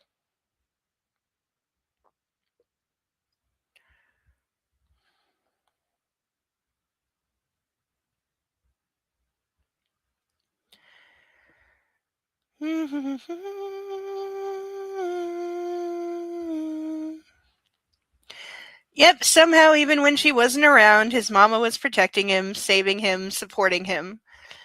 That is eerie, Lizzie said as she hit the gas and they slapped their way back to shore. Every time Lane blinked, he saw the abyss below the bridge, relived that moment when he fell into a free fall. It was strange to realize that even though he was heading for solid ground with the woman he loved, he felt as though he was back in that no man's land. All security gone, nothing but careless air between him and a hard, hard impact that he was fairly sure was going to kill him. Focusing on Lizzie, he measured the strong lines of her face and her sharp eyes, and the way her blonde hair wisped on the breeze. The fact that she didn't care that he'd gotten her wet when they hugged. I love you, he said. What? She just shook his head and smiled to himself. His mama's name on that stern, his woman behind this wheel. Did you steal this boat? He said more loudly. Yes, she hollered back. I didn't care what it took. I was coming to get you. As they pulled up to a dock, she maneuvered the boat like a boss, driving the outboard by pushing its handle in the opposite direction from where she wanted the bow to go. Yeah, I would have no idea how to drive this thing. Then reversing things with such skill that in spite of the current, the metal teacup just kissed the pylons. Okay, so she knows how to drive a boat. I can't drive a boat that has like the engine with the rudder like that, but one with a steering wheel I probably could. The scary moment being on a boat being driven by somebody else and seeing three floating white cubes in the water, which in case you don't know, I don't know if this is specific to Ontario or Canada, but three floating styrofoam cubes floating just above the surface tells you that there are high rocks just below the water. So it's telling you to steer a wide area around the cubes because there's rocks like this far under the water that will completely fuck up the bottom of your boat. And the person driving didn't know that and was heading for them because they thought that was like a park your boat here thing when we were going to the cliffs to jump. Hi, doggy on my leg. Okay, you need to go take a nap. I can see how sleepy you are on your little face. You are just so sleepy. Now he's in toddler mode. Now he's in toddler mode of, I don't want to sleep. I'm not sleepy. Play with me. Pet me. I'm not sleepy. I'm not sleepy. I'm not sleepy. I'm not sleepy. Yeah. Yeah. Your little baby. No, I'm not picking you up again. No. No. Nope. Not picking you up again. Lay down. Yes. Sit there and pretend that you're being good.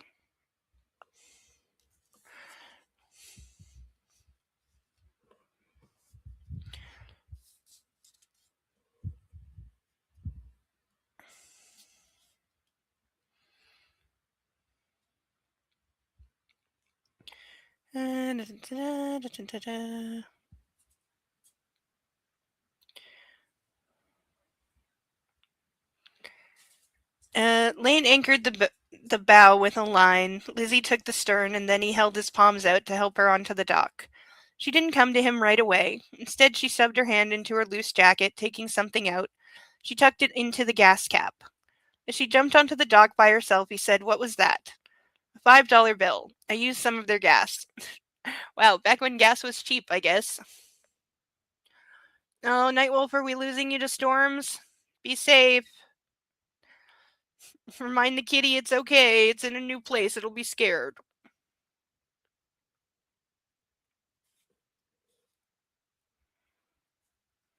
I'm also sure that the kitty has already sourced all the good hiding spots in the house because that's kitty priority.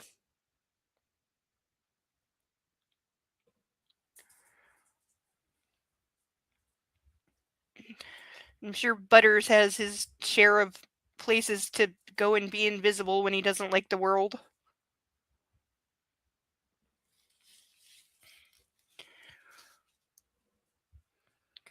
For a moment, Lane simply stood before her, even though he was cold to the bone and they were trespassers, and he'd just taken a swim in the Ohio. Oh, and then there were the cops pulling up in front of them. And that little free fall, am I going to die thing. Reaching out, he cupped her beautiful face in the illumination from the headlights. Lizzie was everything his family was not, on so many levels. What? What? If I cuddle you one more time, will you go back to sleep? Come here. Come on. No, we're not playing. Come on, up. If you want up, you better come. Yep. Last chance. There we go. Yes. Okay, look at the puppy. He's getting a quick cuddle, then he's going back to sleep.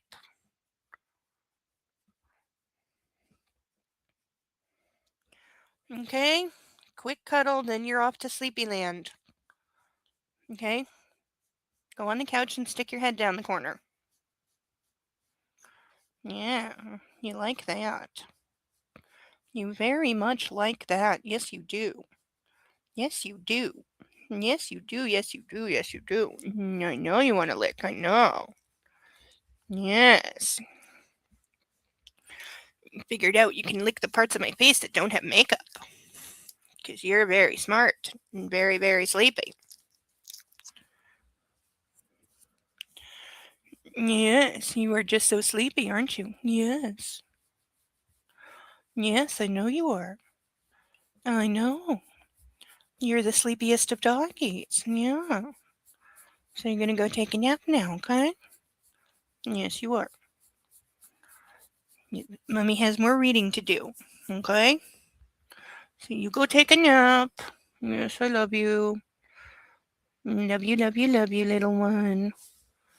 Yes, you're very well loved.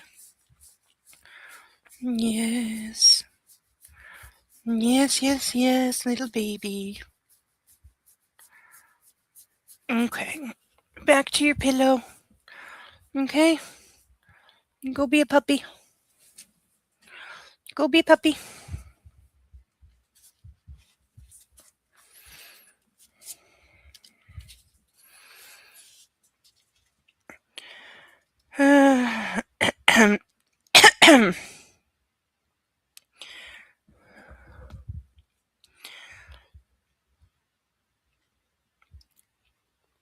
It was one of the many reasons he loved her, and it was strange, but he felt an urgency to make things permanent between them. What? She whispered. He started to sink down onto one knee. Lizzie. Oh, God. Are you passing out? She dragged him back to his feet and rubbed his arms. You're passing out. Come on, let's get you to an ambulance. Put your hands where I can see them, came the demand. Now. Lane looked into all those lights and cursed. There were times and places to ask your woman to marry you. In the crosshairs of the Chaumont Metro Police, soaked with dirty water, and 2 minutes after a death spiral into the Ohio. Not it. Hey, one of the cops said, I know who that is. That's Lane Bradford. Shut up, somebody hissed. They did an article on him. Hicks, shut it. As Hicks went quiet, Lane lifted both his arms and stared into the brilliant illumination. He could see nothing of what was ahead. Kind of apt, really. Can they arrest me for taking that boat? Lizzie whispered as she put her palms up. I'll take care of it, Lane said quietly. Don't worry. Shit. Yeah. I don't think the cops would be aiming guns at them. Like, that's kind of dumb. End of chapter.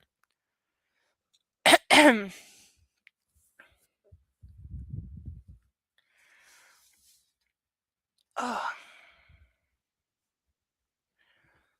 I've got to get better at sitting up straight.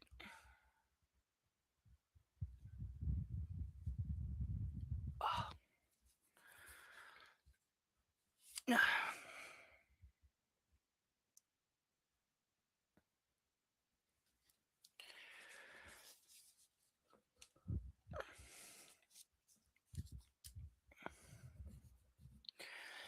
Alrighty. Chapter 4.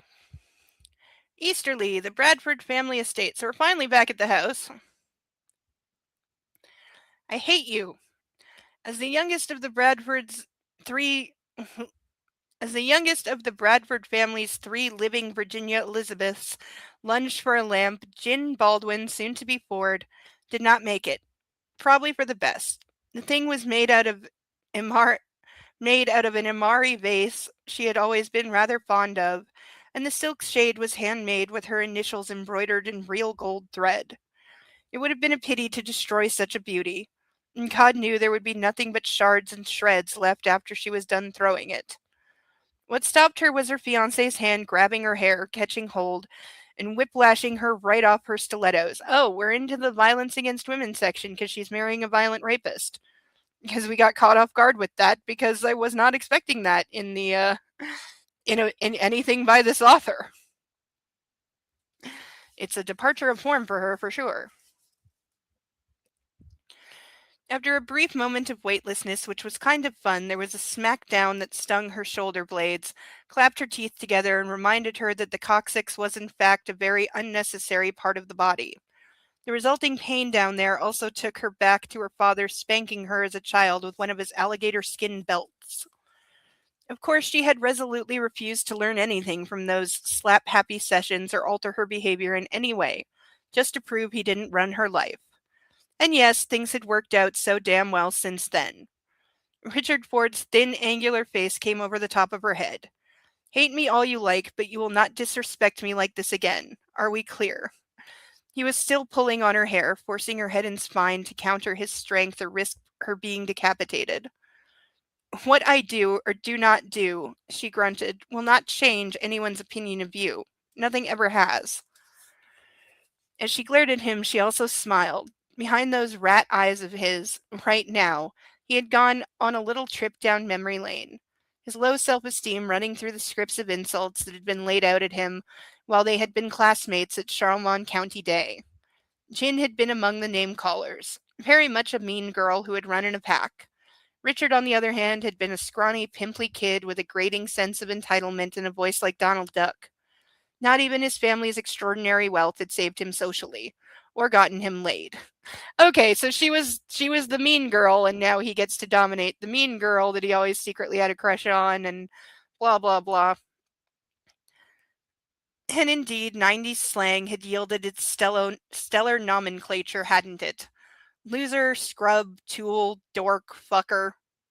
Okay, those are incredibly lame compared to what I got in school. Who wrote this? J.R. Ward is the author. Her real name is Jessica Bird.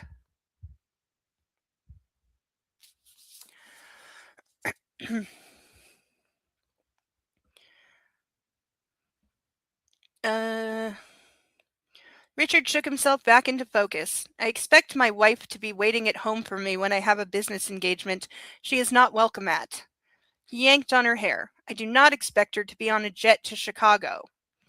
You're living in my home. Richard snapped his hold on her again, like he was schooling a dog with a choke chain, especially when I told her she was not permitted to use any of my planes. But if I'd taken a Bradford one, how could I have been sure you'd find out about it? Yeah, somebody just shoot this guy already. The look of confusion on his face was worth everything that was happening and what was going to come next. Jin tore herself free and got on her feet. Her Gucci dress was twisted about, and she debated whether to leave it that way or straighten it. Disheveled, she decided. The party was divine, she said. So were both the pilots. You certainly know what kind of men to hire. Hey, props for it. As Richard exploded up from the floor and raised his hand over his shoulder, she laughed. Be careful with the face. My makeup artist is good, but there are limits to concealers. Okay, so this is what the tack that she is taking. Not can't say I blame her. I'd be the fucking same. Where's my pen? Haha. Yes, we have brand name Gucci again. Why is it always Gucci, by the way?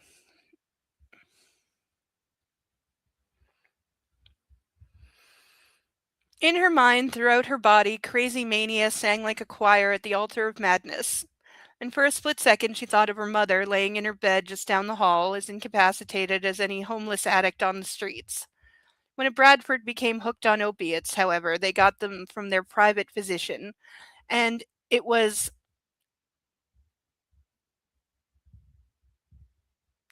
I'm guessing this is a brand name of something. Yeah, Gucci ain't fancy, right, Deacon? Gucci is like the cheap, expensive brand. Like, for some reason, the name is associated with like extreme wealth, but it's not actually a very expensive brand. You know, it's a very much an in vogue brand, but it's not like prohibitively priced. And does anybody know this word? I believe it's pronounced port how rather than cardboard, private nurse rather than shelter, capital P O R T H A U L T. So, not sure what that is. Private nurse rather than shelter, medication instead of drugs. Whatever the vocabulary, one could appreciate how it might be better and easier than dealing with reality. You need me, Richard hissed. When I buy something, I expect it to function properly, or I throw it out. And anyone who wants to be the governor of the Commonwealth of Kentucky someday should know that beating his wife presents a terrible PR problem, though not an insurmountable one, as we've all seen. The things I have seen politicians overcome. though being dragged out of the closet, that's the one unforgivable one if you're a Republican. Though, and I point this out, and this is true, you can fact check me. Anytime there is a Republican convention, I don't necessarily mean the RNC, I mean like even all the adjacent crap and the conventions that only Republicans go to, especially the Christian conservative Republicans that throw those massive conventions and all their crap. We're on page 26. Whenever one of those conventions is in town, hand to God, usage in that city of Grindr goes up over 800%. And for anyone who doesn't know, Grindr is the male gay hookup app. It is like even Tinder is a little higher up on the you might be looking to date and not just hook up. Grindr is for hookup. Grindr is for sex in the back alley hookup. Yes, they crash Grindr. See, Deacon knows. Deacon knows they do. They do. It happens.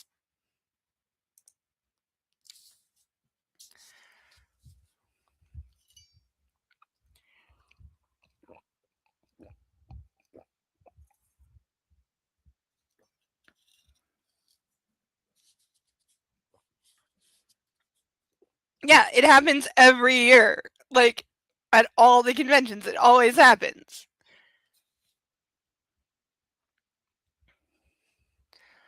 It's like, just come out of the closet. Do you know how much better the world would be?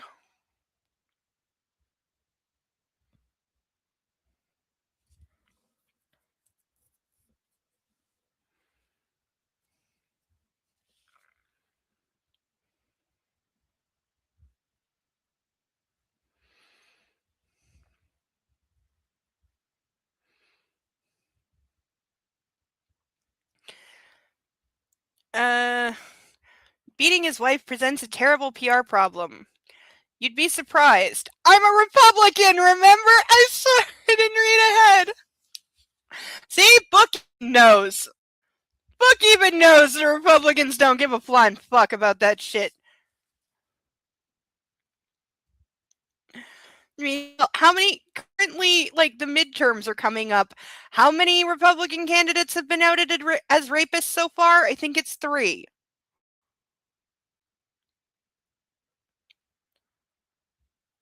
Like that has become a like point of pride now. Like, I know how to keep my women in line kind of bullshit. Then they act all surprised when these allegations keep coming out when they were like not a secret to begin with.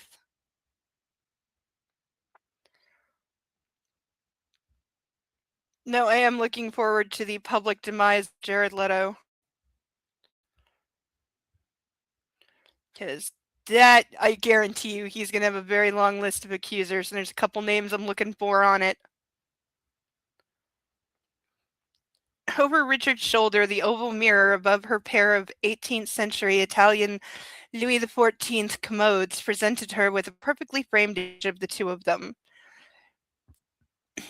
Her with her lipstick smudged like blood on her jaw, her blue dress hiked up to the lace tops of her thigh highs, her brunette hair in messy waves like the halo of the whore she was, him in his old-fashioned nightshirt with his 80s Wall Street side part, his Ichabod Crane body strung like a wire about to get tripped.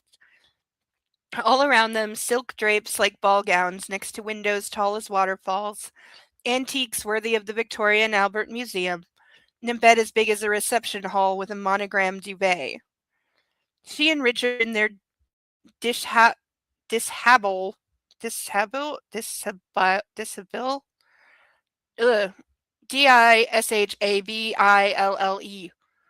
and their disregard for polite discourse were the wrong note in a sonata, the tear through the center of a Vermeer, and the flat tire on the Phantom drophead. Somebody really likes the Phantom drophead. This is about the 97th time we're hearing about this car. And I'm counting 1, 2, 3, 4, More brand names.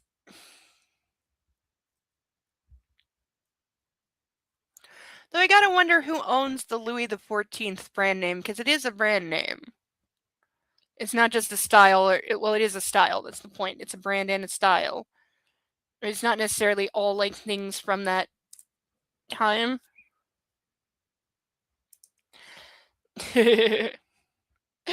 Yes, I do declare, indeed. Ain't they just? Yes, I know, I hate that books like this with these scenes are written by women, because I will forgive it. Here's my caveat. Here's always my caveat when someone is a rapist and violent against women in books. If they get theirs in the end, if there is comeuppance, and I mean of the biblical fashion, if that happens before the end of the book/series, if the male character that did that gets their royal comeuppance as it should be, I'll forgive it because it's sending the right message. If they don't, or if they just get to walk away or something, then I don't forgive because that's sending the other kind of message that we don't need to encourage because there's way too much of it already. And movies. Like seriously, how many rom-coms are stalking leads to true love? Like that happens in so many supposedly comedy romances, or other romances. Like stalking is just so goddamn prevalent.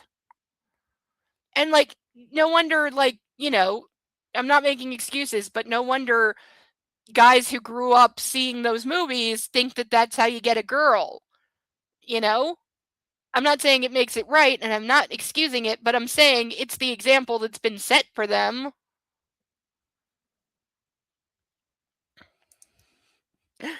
The Phantom is a fancy car in the South. Well, I'm sure a Rolls Royce is a fancy car anywhere. I mean, they are expensive, fancy cars.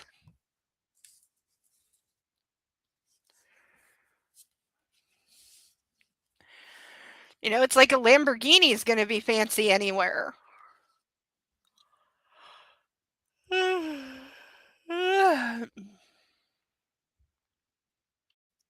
It teaches about Deborah in the Book of Judges. Can't say I know the story. And I went to a lot of Sunday school. I also got kicked out of Sunday school. The teacher was about to tell the story of the Noah's Ark for like the 5th time. I couldn't take it anymore.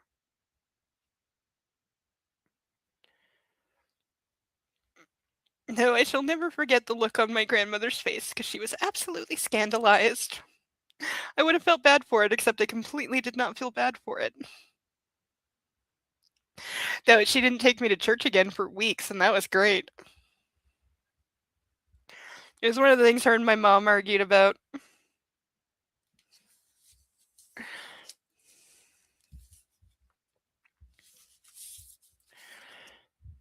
And oh, Jin loved the ruination.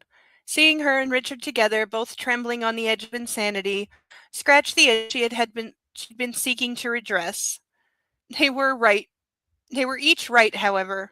With her family's abrupt reversal of financial fortune and his gubernatorial ambitions, they were the union of a parasite and its host locked in a precarious relationship based on his decades-old crush on the most popular debutante in Charlemont, and her unexpectedly finding herself on the red side of the ledger.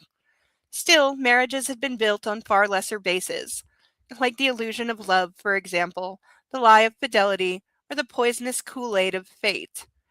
At once she became tired. "I'm going to bed," she announced as she turned away to her bathroom. "This conversation bores me." When he grabbed her this time, it was not by the hair. "But I'm not done with you." As he spun her around and pulled her against him, she yawned in his face. "Do be quick, will you? Oh, that's right. You're nothing but fast. It's the only thing I enjoy about having sex with you." End of chapter.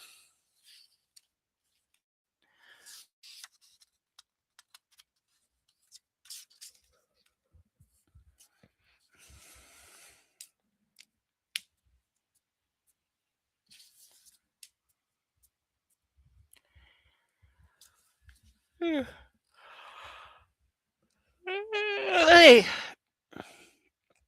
Well, I was wondering if we'd find out what was up with the sister. We found out. But why is he living at her house?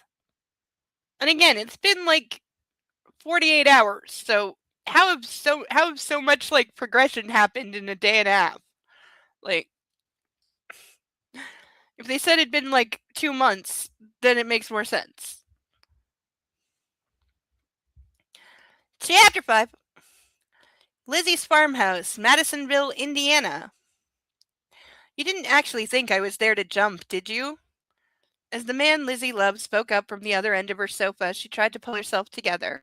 And when she got nowhere with that, she settled for stroking the handmade quilt she tugged across her legs.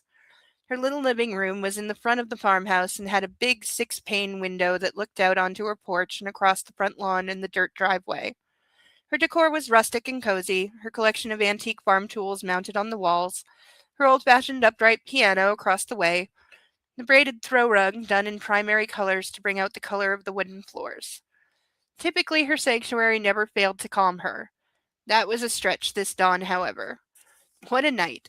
It had taken about 2 hours to tell the police what had happened, apologize, and get the cars stored and head back. If it hadn't been for Lane's friend, Deputy Sheriff Mitchell Ramsey, they'd still be out at the river's edge by the Victorian ice cream place. Or maybe down at the police station, in handcuffs, getting strip searched. For doing what? Mitch Ramsey had a way of taking care of difficult situations. So, yes, now they were here on her couch. Lane showered and in his favorite UVA sweatshirt, and her changed into one of his button down shirts and some leggings. But geez, even though it was May in the South, she felt cold in her bones, which was the answer to Lane's question, wasn't it? Lizzie, did you think I was going to jump? Of course not. God, she was never going to forget the image of him on the far side of the rail turning to look at her, losing his grip, plummeting out of sight.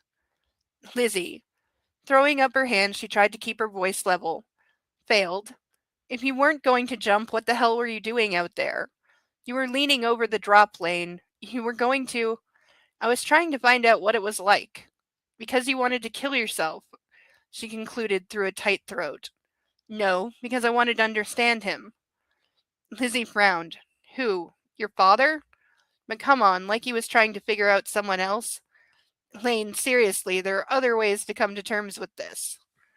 For example, he could go to a shrink and sit on a different couch from this one, which would decrease his chances of falling to his death down to zero as he tried to get a handle on what was going on in his life.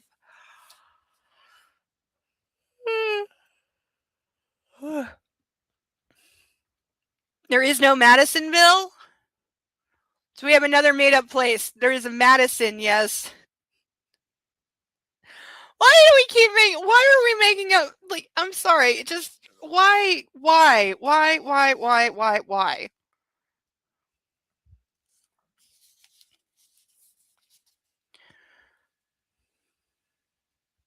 Like, do you know how much less research I would have had to have done if I set part of my novel in, like, fictional Massachusetts somewhere and not Boston?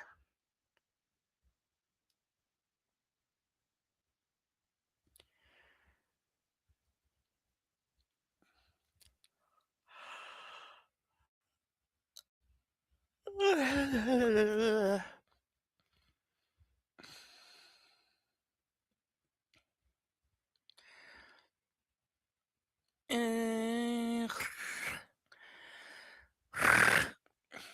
uh, as a bonus, she wouldn't have to worry about becoming a felon. Nautical felon. Wonder if that $5 bill was still tucked into that gas cap, she thought. Lane stretched out one of his arms like it was stiff and cursed as his elbow or maybe his shoulder made a popping sound. Look, excuse me. Now that father is dead, I'm never going to have any answers. I'm stuck here cleaning up his fucking mess, and I'm resentful as hell, and I just don't get it. Anyone can say he was a shitty human being, and that's the truth, but that isn't an explanation of the details. And I was staring at your ceiling, not sleeping, and I couldn't stand it anymore. I went to the bridge and went over the rail to stand where he had stood, because I wanted to see what he saw when he was there. I wanted to get an idea of what he felt. I wanted answers. There was nowhere else to go for them. And no, I was not there to kill myself, I swear on Miss Aurora's soul. After a moment, Lizzie sat forward and took his hand. I'm sorry. I just thought, well, I saw what I did, and you haven't been talking to me about any of this. What is there to say? All I'm doing is going around in circles in my head until I want to scream. But at least I know where you're at. The silence is scary on my end. Your mind is spinning, well, so is mine. I'm sorry. He shook his head. But I'm going to fight. For my family, for us. And trust me, if I were going to commit suicide, the last way I'd end my life is in the same fashion he did. I don't want anything in common with that man. I'm stuck with the DNA, there's nothing I can do there, but I'm not going to encourage any further parallels.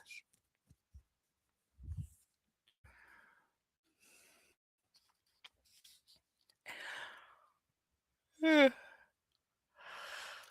I know. No, author doesn't understand mental health at all.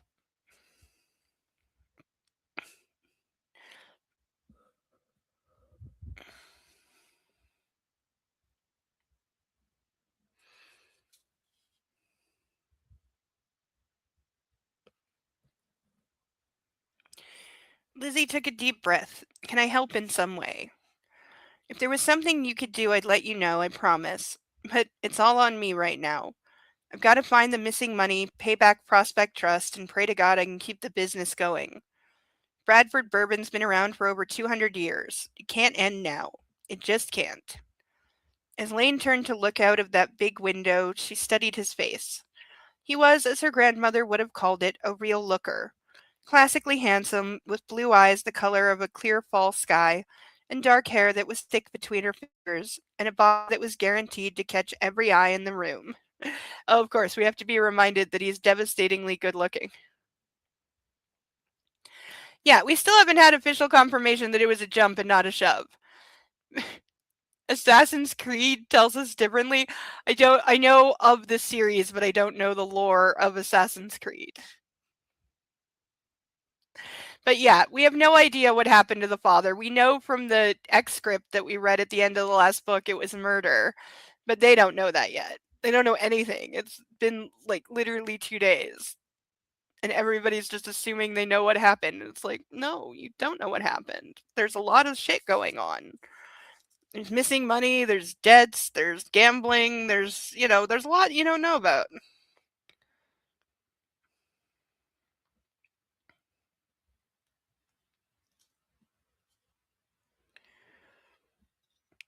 But it had not been love at first sight, far from it. The Bradford family's ne'er-do-well youngest son had pole marks all over him as far as she was concerned, although the truth was that under her disdain had been a vicious attraction she'd moved heaven and earth to ignore. And then they'd gotten together, and she'd fallen in love with him in typical Sabrina fashion. Well, except in her case, the staff was a horticulturalist with a master's in landscape architecture from Cornell. But then Chantal had gone to the press 4 weeks later and announced she was engaged to Lane, claiming the child she carried was his. That had ended things for Lizzie, and Lane had married the woman, only to disappear up north shortly after. Horrible. What a what a horrible time it had been. Following the breakup, Lizzie had done her best to keep working at Easterly and stay focused. But everyone noticed when Chantal suddenly wasn't pregnant anymore. Come to find out later, the woman hadn't lost the baby. She had taken care of it at a private clinic up Cincy. I'm assuming that's short for Cincinnati? Unbelievable. And thank God Lane was divorcing her. Thank God also that Lizzie had seen the light when she had and allowed herself to trust the man, not the reputation. Talk about near misses. Yeah, there's still no reason at all that she suddenly like reverse fortune and trusted him, like less than ever. Sun's coming up, Lane murmured. It's a new day. His hand stroked his way up her bare foot and onto her ankle, lingering on her skin in a manner she wasn't sure he was aware of. He did that a lot, touching her absently as if his focus shifted away from her. His body was compelled to close his body was compelled to close the mental distance with physical contact. God, I love it out here. He smiled at the golden light that drew long shadows out on her lawn and across the fields that had just been seeded. It's so quiet. Golden Girls? Were they in Cincinnati? I don't remember. I've heard better mystery stories in Clue. I read all those once. Well, I'm sure there's more of them now. There was only 6 when I read them. Don't think the writer knows that. Probably not. Okay. Oh, in Assassin's Creed, they have DNA memory. A few games have that.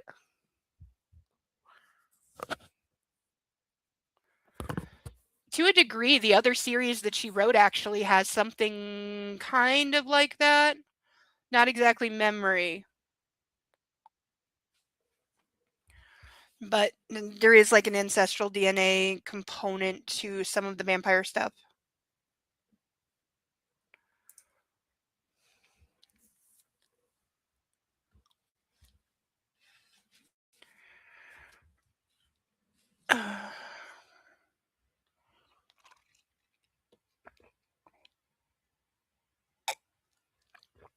Mm. Water good.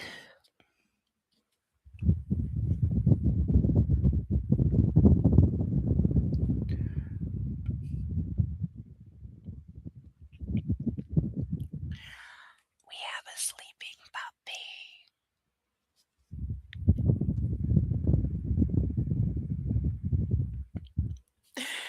He looks very comfy.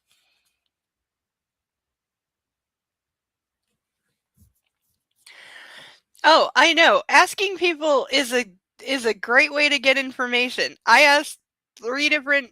A lot of you know I spend a lot of time on the Only Cops channel.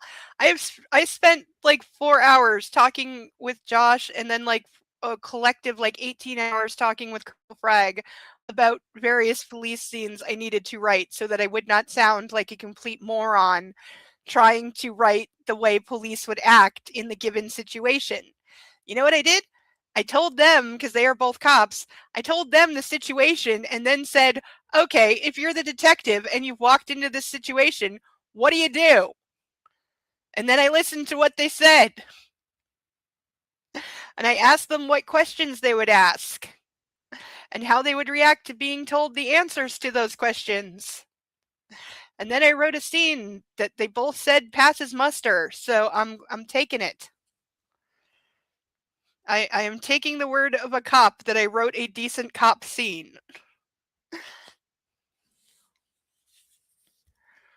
And like I've seriously considered calling various like surgery clinics to see if somebody has 5 minutes to answer a couple questions for me. But I feel bad for that.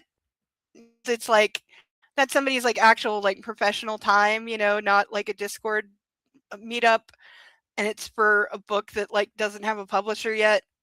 But I need to ask an actual surgeon a couple of questions because the internet can only tell you so much.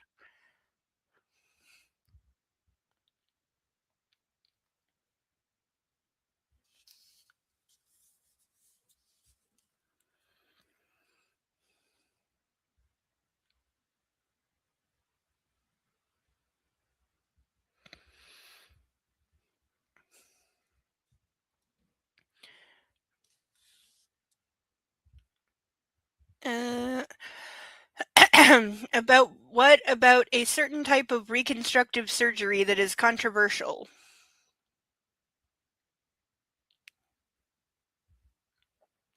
It's not about. I don't need to ask about the controversial part. I just need to ask about like mostly the before and after and like words that would be used during the actual surgery, so I don't sound like an idiot. Because again, one of the characters is supposed to be a surgeon, so them talking about it, they would sound like a surgeon. So I need to know how to sound like that.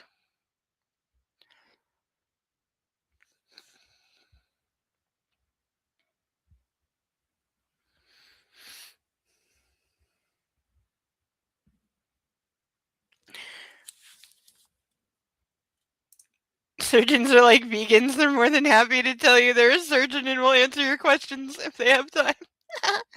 I know they are of the egotistical variety, so yeah, like answering questions for a novel might be appealing. Like there's a couple local places that do the procedure that I'm talking about, and so I have thought about like emailing them just to see like just in a very basic like I'm writing a novel, I need information about this surgery. Do you have 10 minutes to talk to me about it kind of way and see if they answer? I don't know. I've thought about doing it, but my level of chicken keeps me from. I also realized we're in the 8th month of the year, and I promised myself I was going to try and get Mads Mikkelsen's autograph by the end of the year. Actually, I said 5 people, but I'm narrowing it to one, so I'm not a complete coward. But I have not done anything to reach out and try and make that happen. So I don't know how you go about getting autographs these days because everything's electronic. But I need to put some hours into figuring that out because I want to be able to say at the end of the year, even if I don't get a signed picture, I want to at least be able to say I tried. I might ask you to name the doctor after them. Well, that won't happen because the character's already got a name. It's my main character. It's my Hannibal Lecter stand-in who I have a name. I finally have mentally adjusted and started changing the name to the name that I will use in the novel.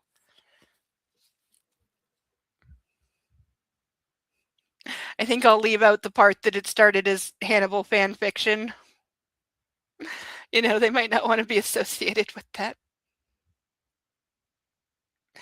Even though, like, as soon as people say that, they're like, oh, so you're writing about a serial killer cannibal. And I'm like, no, I'm actually not. There's actually, well, I'm not going to say there's no cannibalism. There's questionable, it's debatable. Okay. Here's the thing, riddle me this, society at large. Anyone watching this, leave your answer in the comments. Does the following count as cannibalism? Because this happens. This is a thing now that when a baby is born, they will often keep the placenta and in some fashion eat it. I have heard of various ways of consuming, ingesting it. Apparently, turning it into like vitamin tablets is a thing now. So, does that count as cannibalism? Because that's effectively what's in my book. Similar enough. So, if that counts as cannibalism, then there's cannibalism. But if it doesn't, then there's not. And my character is not a serial killer. I'm not saying they're innocent, but they're not a serial killer. Hannibal was a good psychiatrist, right? That's the thing. Even after he's in jail, they still go to him because he is an amazing psychiatrist. And yes, that counts. Okay. Well, then a lot of people these days are cannibals, so people should stop being so freaked out by it. And that includes a lot of celebrities.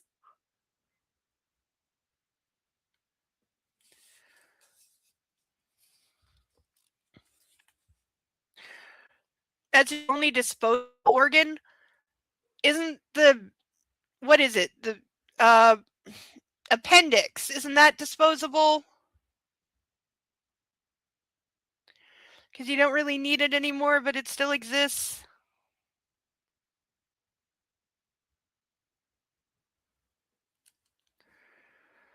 Does the placenta count as an organ? It probably should. I mean, I've seen pictures. Hella gross.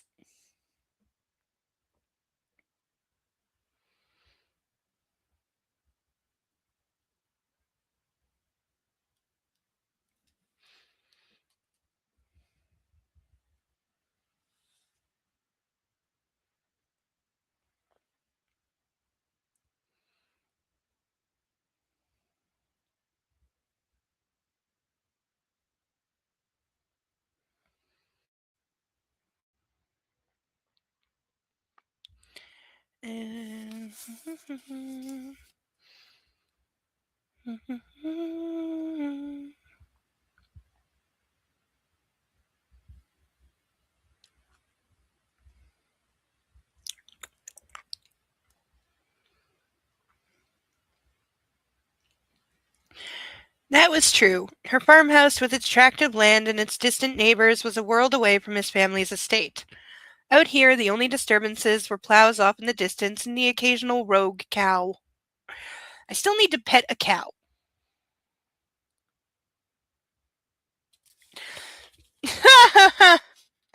Yeah, don't think too hard, Deacon.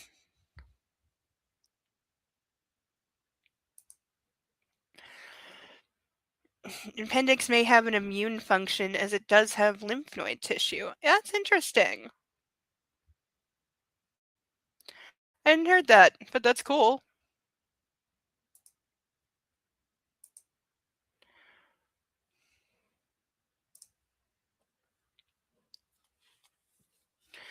All right, we're in our last hour, so I'll remind everyone to please sponsor a duck.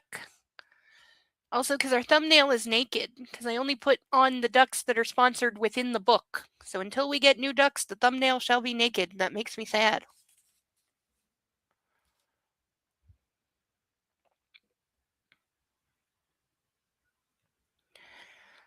Easterly was never quiet, even when its rooms were silent, especially now. The debt, the deaths, the disorder. I just wanted to know what he experienced when he died, Lane said softly. I want it to have hurt. I want him to have hurt.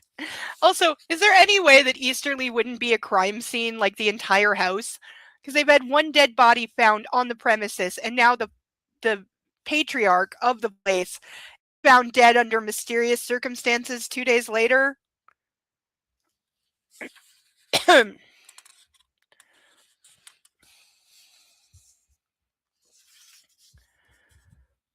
Lizzie pointed her toes and stroked his forearm. Don't feel badly about that. The anger's only natural. Miss Aurora would tell me I should pray for him instead. Pray for his soul. That's because your mama is a saint. Too right. Lizzie smiled as she pictured the African American woman who was more Lane's mother than the woman who had birthed him. Thank God for Miss Aurora's presence in his life. There were so few safe places to go in that huge historic house he'd been raised in, but that kitchen, filled with food both of the Seoul variety and the French kind, had been a sanctuary. I did think you were going to jump, she blurted. He looked directly at her. I have too much to live for. I have us. So at some point he's going to propose. Scary monster is a good option. Yes, it's true.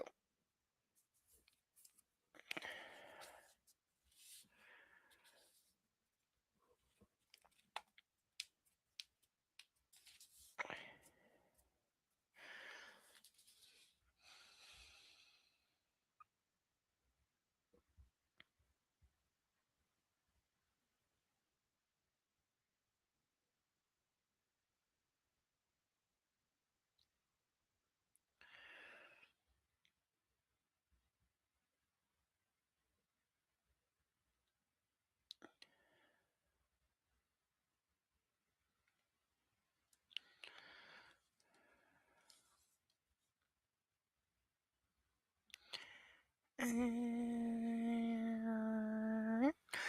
love you too, she whispered.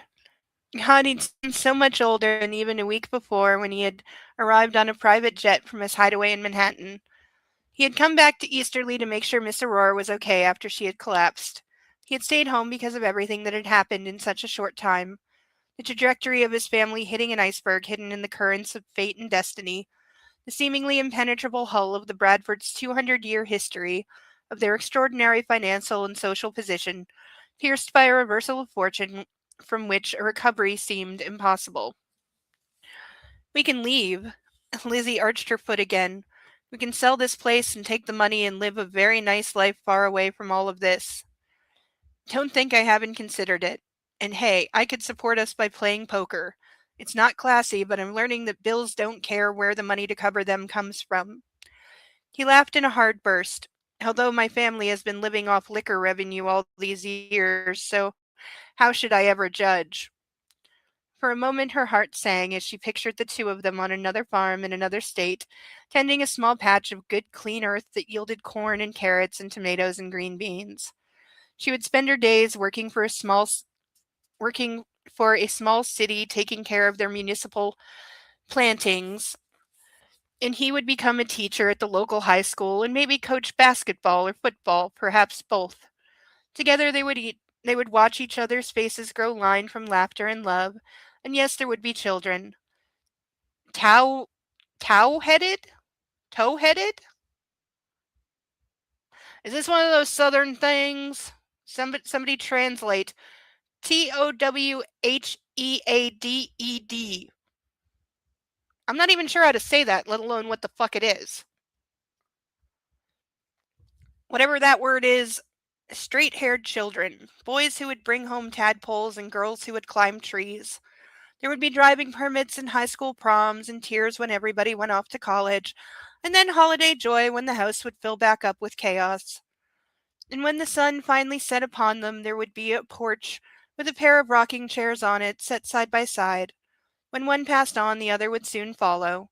Real Nicholas Sparks stuff. I've heard of Nicholas Sparks. Who the hell is he? Is it a real person?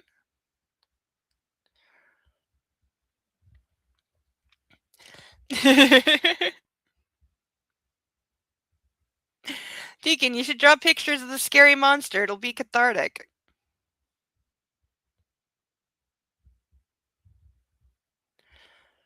No more private jets, no more jewels and oil paintings and so-and-so's great-great-great-great-grandfather. No more Easterly with its 70 prison staff, 70-person staff. Really, they have 70 people? Jesus. And its acres of formal gardens and unrelenting grind. No more parties and balls, Rolls Royces and Porsches, fancy soulless people smiling with empty eyes. No more Bradford Bourbon Company. I'm writing down the cars. By the way, we're up to almost 20 brand names and we just started. Almost all of them are cars.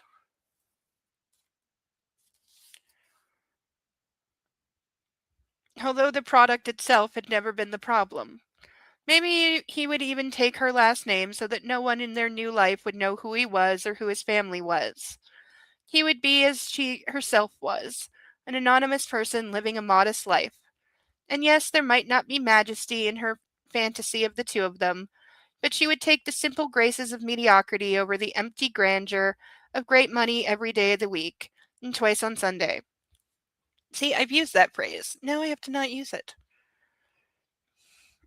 You know, I can't believe he killed himself, Lane murmured. It just doesn't seem like something he would do. He was far too arrogant for it. That's what I said. And hell, if the great William Baldwin was going to commit suicide, it would have been far more fitting for him to put one of Alexander Hamilton's dueling pistols to his mouth and pull the trigger. Yeah, see, again, yeah, him committing suicide just doesn't make any sense. But jumping off a bridge he'd considered garish into water he wouldn't deign to give to a barn cat, it just doesn't make sense. Lizzie took a deep breath and dared to put into words something she herself had been wondering. Are you thinking maybe someone killed him? You'd be an absolute moron not to think that. Yeah, it's a plantation. Oh, end of chapter, apparently. Yeah. It's a 200-year-old house in the south. Of course it's a plantation.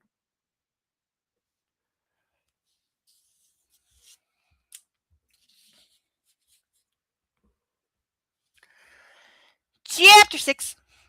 Red and Black Stables, Ogden County, Kentucky. I've heard of Ogden County, so at least that's a real place. Whether or not it's in Kentucky, I don't know.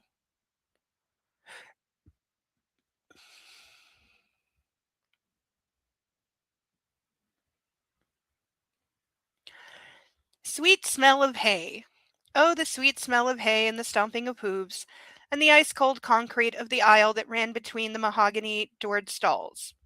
As Edward Westfork Bradford Baldwin sat outside his thoroughbred stallion's sawdust-floored bedroom, his bony ass was suffering from a frigid recontouring, and he marveled at how, even in May, the stone was so cold. Granted, it was dawn, but the temperature outside was 70, even without the sun's help. One would think that the ambient benevolence of late spring would be more generous with its climactic attentions. Alas, no. Fortunately, he was drunk. Lifting the bottle of, what was it? Ah, vodka. Fair enough. To his lips, he was disappointed to find such a light weight in his hand. There was only an inch left in the bottom, and the thing had been 3/4 full when he'd limped his way out here. And he put all those ounces away, and damn it, the rest of his supply was at such a distance, although that was relative, he supposed.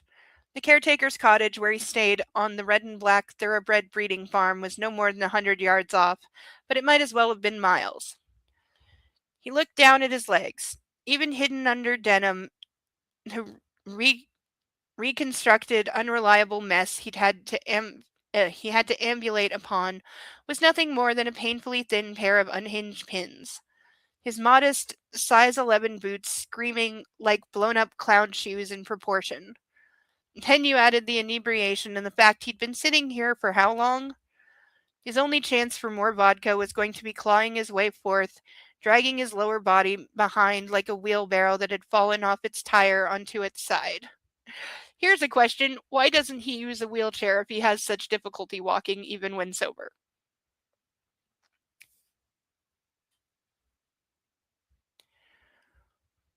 Not all was essentially non functional, however. Tragically, his mind remained sharp enough to constantly spit images at him. The impact of the mental constructs like paintballs shot at his frail body. He saw his brother Lane standing in front of him, telling him that their father was dead. His beautiful, crazy sister Jin wearing the massive diamond of a cruel man upon her elegant hand. His beautiful, crazy mother abed and bedazed, unaware of all that was transpiring. Because farm. There's a good answer. Because farm. Yeah, they really haven't invented the ATV of wheelchairs yet. Though there's an untapped market for you.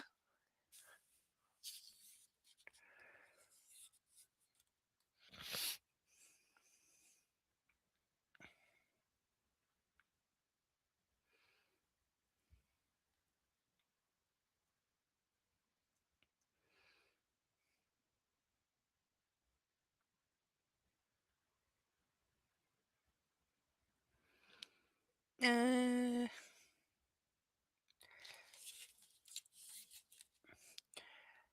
his Sutton, who was not in fact his and never would be. And that was the main loop on his mental replay. After all, things before Edward had been tortured and not ransomed were a bit hazy. Perhaps that was the solution to his inner demons. Booze didn't go far enough, but 8 days in the jungle, being beaten, starved, and taunted with his impending death had certainly turned the volume down on recollections that had come before his kidnapping. And as a bonus, he was unlikely to survive a second round of such ministrations. The sound of a small pair of barn boots coming down at him had him rolling his eyes. When they stopped in front of him, he didn't bother looking up. "You again," he said. In reply to his cheerful greeting, Shelby Landis's voice was something out of a children's cartoon, or at least its feminine pitch was. Its intonation, as usual, was more drill sergeant than Cinderella. "Let's get you up here now. Let's leave me here, forever, and that's an order." Up above Edward's head, behind the iron bars that kept the stallion from biting off pieces of human anatomy, Nebuchadnezzar let out a whinny that sounded curiously close to a hello. Typically, the enormous black stallion uttered equine murder to everyone other than Edward, and even his owner was never addressed with any kind of joy. "We can do this the hard way or the harder way," Shelby maintained. "A bevy of choices you present me with. How magnanimous of you." And the contrarian in him wanted to be obstreperous just to find out what harder involved. Further, even in his weakened condition, most women of her diminutive height would have struggled to manhandle him, and that could have presented added fun. Shelby, however, had a body that had been honed by a lifetime of hours and hours of back-breaking work in and around thoroughbreds. She was going to win this one, whatever it was.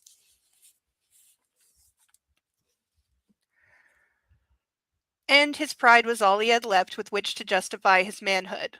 Although why would he care about even that, he had no clue. Pushing himself upright was an excuse to hammer was an exercise in hammer to nail. Brutal strikes of pain battering him internally even with all the alcohol in his system. The grunting was an embarrassment, especially in front of an employee who happened to have a good Christian disdain of blasphemy, no sense of boundaries, and a dead sire to whom Edward owed too much. Which was why he'd had to hire Shelby when she'd shown up on his cottage's front stoop with nothing but an overheating truck, an honest face, and a solid stare to her name. A lurch born out of his lack of balance set Edward on a path back down to the concrete, his body collapsing like a folding table, something bad happening to one of his ankles. But Shelby caught him before he cracked his head open, her strong arms snapping out and grabbing him, pulling him against her. Come on. Yes, ego. Ego is everything.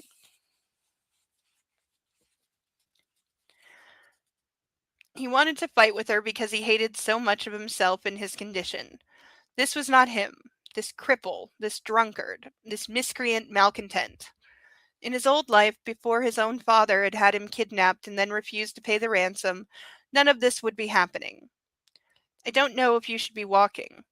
As Shelby spoke, he swung his good bad leg out because the knee didn't like bending, and then relied on her to carry his weight because the ankle he'd just hurt wouldn't have any of it. Of course I shouldn't. You've seen me naked. You know how bad off I am. After all, she'd caught him in the bath, when she'd barged past a closed door, clearly expecting to find him dead and floating in the tub. I'm worried about your ankle. He gritted his teeth. Such a good Samaritan. I'm calling the doctor. No, you're not. As they emerged into the sunlight, he blinked, although not because he was hungover. One had to be sober for that. And indeed, compared to the coolness of the stables, the golden morning air felt like a cashmere against his prickling skin. And oh, the view! All around the rolling bluegrass fields, with their 5-rail fences and solitary maples, were a balm to the soul, a promise of succor to the impeccable equine bloodlines that would wander and crop at the segregated meadow as they bore forth future generations of Derby and Stakes champions, even Triple Crown winners. Only one. This is the guy who's been kidnapped. And though now they're acting like they all know that the father had it done on purpose when that was never confirmed. It was speculated, but is not confirmed. But now I guess we're supposed to take it as read. I mean, I thought that he got kidnapped because of the father's gambling debts, making it the father's fault, and that was why the dad couldn't pay the ransom. He didn't have the money and he was hiding it. But if we're saying he was actually such an evil bastard and regarded his own eldest son as a threat, that he tried to have him murdered, I'm like, there's easier ways to do that.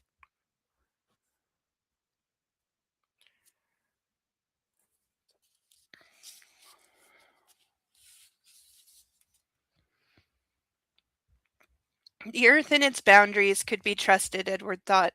Trees could be relied upon to provide shade in the summer heat, and thunderheads never failed to give you rain. And brooks might swell in the spring and go dry in the fall, but a man could predict their seasons. Hell, even the fury of tornadoes and snowstorms had a rhythm that were not personal and never ever unscrupulous. Whatever wrath might come down from the heavens was not directed upon any specific person, although one might feel targeted. In fact, that was never the case. The same was true for horses and dogs, barn cats and raccoons, even the lowly, ugly possum and the snakes who ate their young. For certain his stallion, Neb, was a mean cur, but that animal never pretended to be aught than he was. He didn't smile in your face and then tear into your back as you turned away. Humans were so much more dangerous than so-called unpredictable animals and finger-of-God events. And yes, that made him bitter. Then again, he was bitter about most things these days. By the time he and Shelby came up to the caretaker's cottage, his internal rants were tempered by the pain that had bubbled through his intoxication, as if the overload to his nervous system forced so much electrical impulse to his brain that his synapses had no choice but to downgrade his pessimism. The old door creaked as Shelby pushed it wide, and the one-room interior was as dark as night. The heavy wool drapes pulled closed, the sole light in the galley kitchen like a coal miner's helmet lamp, dulled and at a loss to cover all its territory. The furniture was sparse, cheap, and old, the opposite of the precious things he'd grown up with at Easterly, although he supposed that shelves of sterling silver racing trophies across the way did hold a certain commonality. She is not originally from the South, I don't believe. Hold on, let me see. There's a there's a blurb on the back cover. Author of more than 20 previous novels, including Black Dagger Brotherhood series. She lives, it says she lives in the South with her family. So apparently she does live in the South now, but whether she grew up there or not, I don't know. I don't know, but I'm sure you can Google J.R. Ward. There's a picture. This is what she looks like. But that's all it says.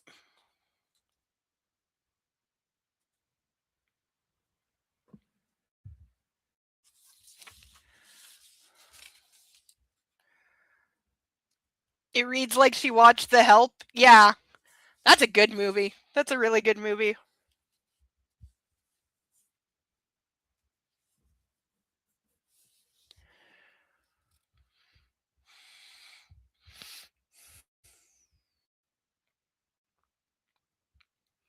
Like, one of the reasons The Help works when it could have been so preachy is that they kept things honest. They kept it honest, they kept it simple, they kept it at a very basic level, but there is an honesty to all of it that keeps it from being like cliche or like mocking, because it easily could have come off as like mockery.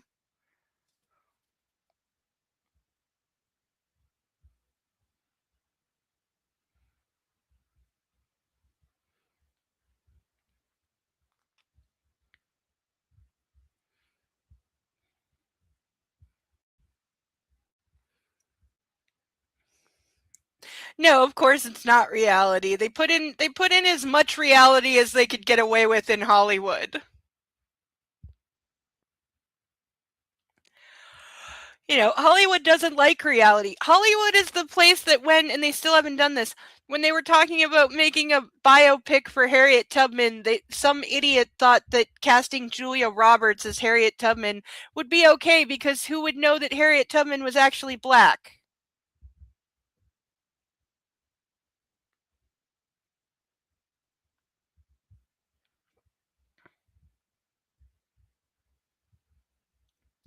Yeah, they got as close as they were allowed to. I'm sure there were more realistic scenes that were definitely written and planned, and they got told, can't go that far. You'll offend half our audience. And we need them to buy the tickets.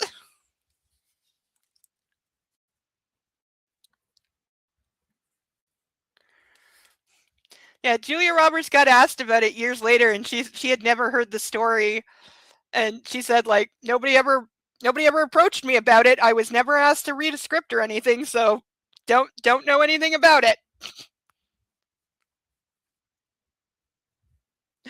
But I have heard that story come up. I wish I could remember where, but it was on 2 different commentaries for 2 different movies or shows where that story came up from like 3 different people, all of whom were there. 2 of whom were there, one of whom heard about it from someone who was there.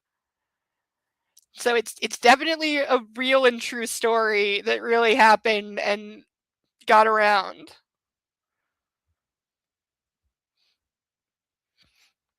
Yeah, I was watching someone react to Pretty Woman earlier today too, so I'm having like a Julia Roberts kind of day.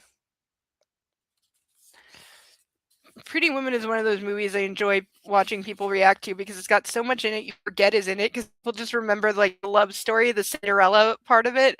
You forget there's some really dark fucking shit in that movie. Like the guy who played George Costanza is in it and he like violently attacks Julia Roberts at one point and tries to rape her. Like he full on like beats her.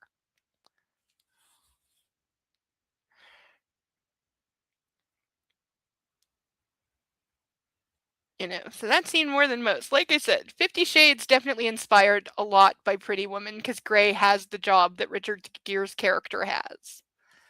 Though his job changes between series.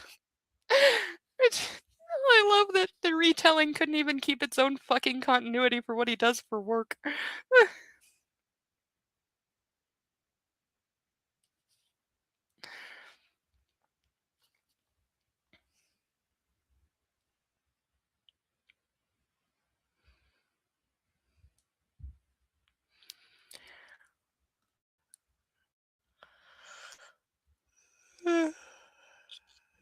Oy.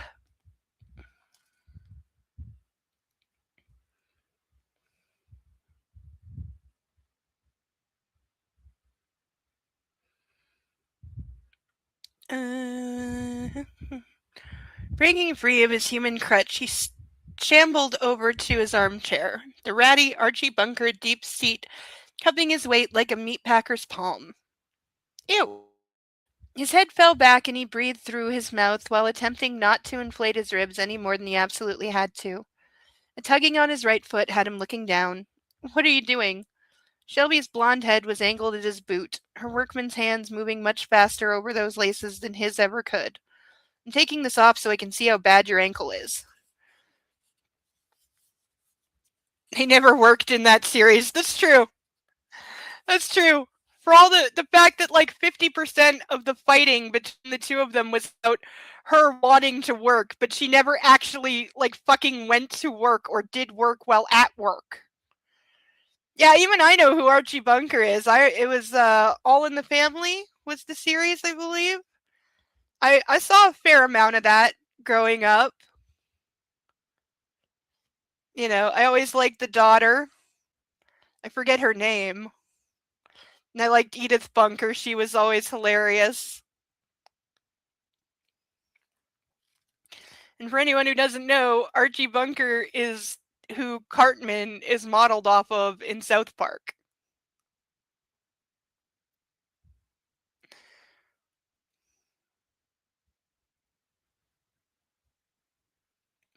And I happen to know that the actual recliner, Archie Bunker's actual recliner that was used on the show, is in like the Smithsonian Museum in their TV section.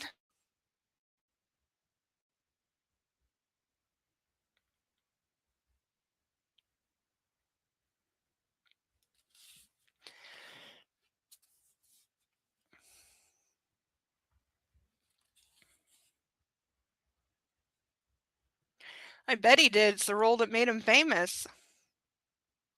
You know, and obviously there was a lot of things that you definitely could not get away with today, and it's kind of, you know, it's because it was a sitcom that they could get away with a lot of what they did, but you still couldn't get away with a lot of it today. I mean, I remember even as a child, I remember seeing an episode that literally had Archie Bunker and some other characters in blackface. And I'm like, there is no way in hell you could do that today. I was amazed that they could do that even then. You know, and the point was to make fun of it. He always got his, but you know, still they showed it. They did it.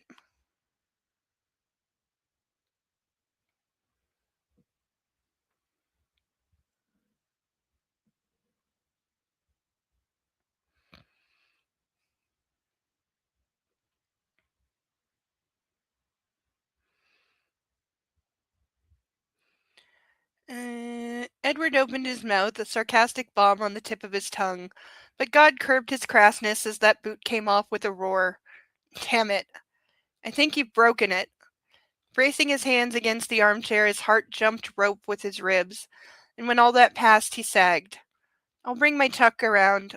No, he puffed through clenched teeth. You're doing no such thing. As Shelby looked up at him from the floor, in the back of his mind he took note of how rare it was for her to meet his eyes. She was always willing to parry his verbal jabs, but rarely would her stare linger anywhere near his. The Golden Girls had a blackface episode, really? I never saw that one. I know Golden Girls was on for like a really, really, really long time. And I don't know that I've seen many like full episodes, but I've seen a lot of clips of it. I remember I always liked Blanche. She was always my favorite because she was just bold and in your face. She did not take shit from anyone. She would sleep with whoever the hell she wanted and she did not care who knew it. Like, she apologized to absolutely no one for living her best life.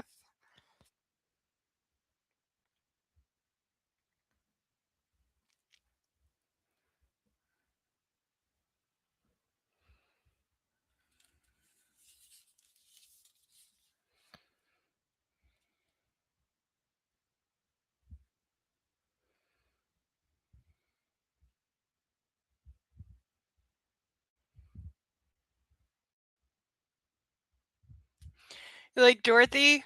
Now I have to remember. Dorothy was like the innocent, they always played her as being kind of dumb one. I can see her face and I can't remember who played. Or whoever Betty White played. Yeah, Betty White was, yeah, she stole that show. She absolutely did.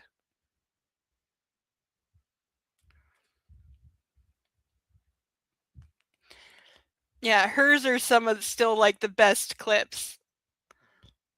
Because like that show just had such a wicked sense of humor.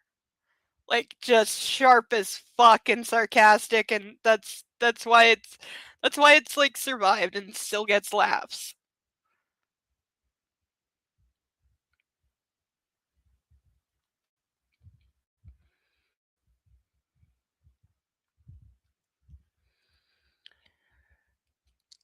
Uh, her eyes were rather extraordinary. Rimmed with thick, dark, natural lashes, they had flecks of the dawn light in their sky blue color. If you're not going to go to the hospital, what's the name of your private physician?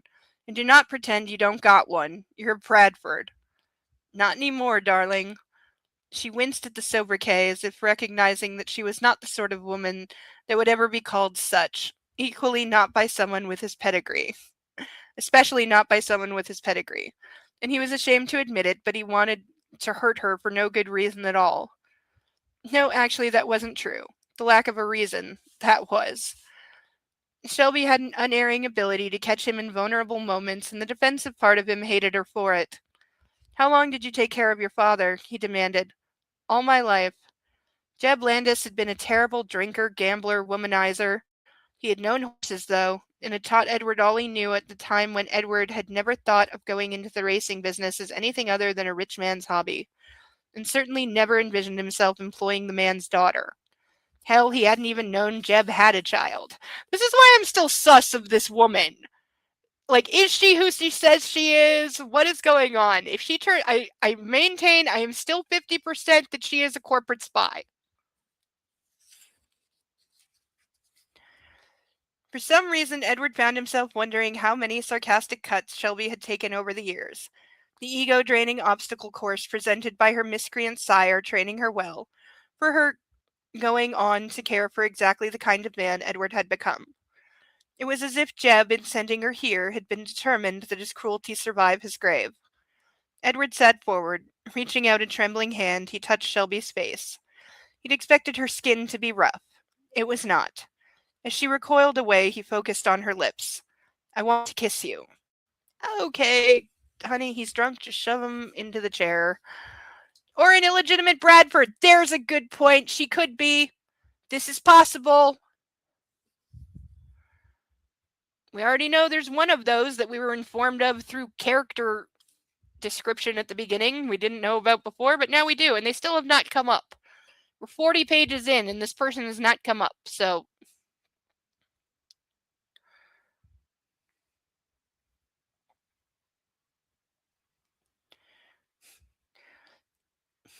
Okay, I'm going to say this because my brain is poking me. I have been thinking that maybe at the end of book clubs, I should read out a paragraph or two of my own demented writings just to get a feel for how it comes across. I am way too chicken shit to fucking do this, but I can't get the idea out of my head, so that I'm hoping by saying it out loud, it will get the fuck out of my head.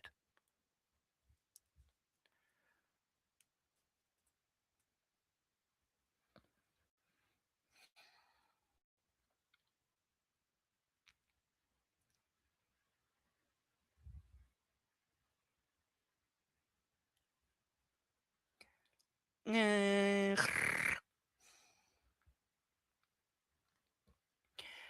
Back at Lizzie's farmhouse, Lane stared out at the rising sun as her words hung in the air, quiet between them. Hung in the quiet air between them. Ugh. Are you thinking maybe someone killed him?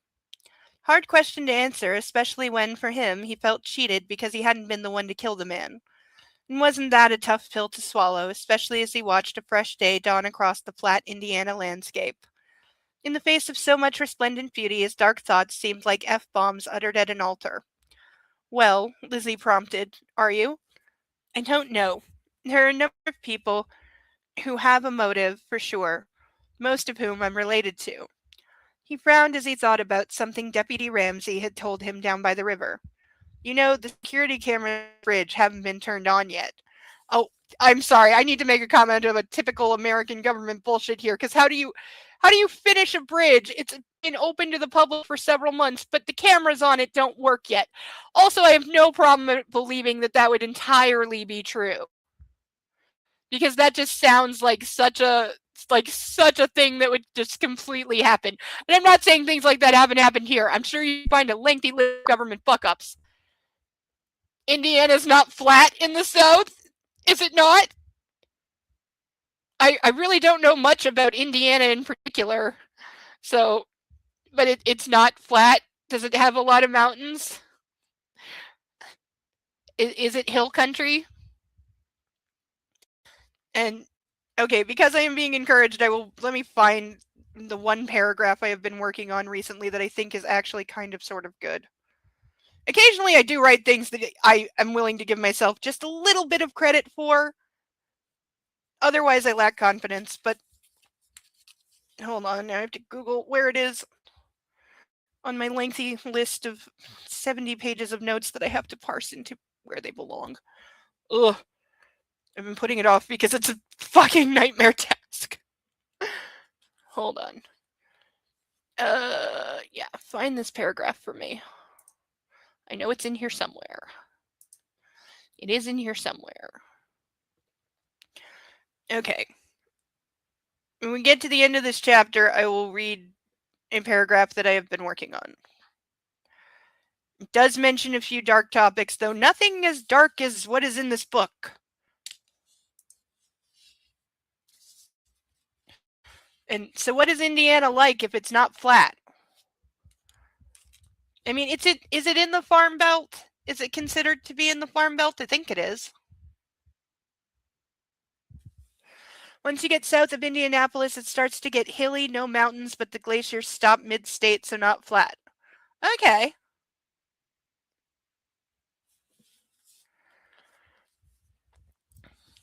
Yeah, because it just says author lives in the South, and that could cover quite a lot of the USA.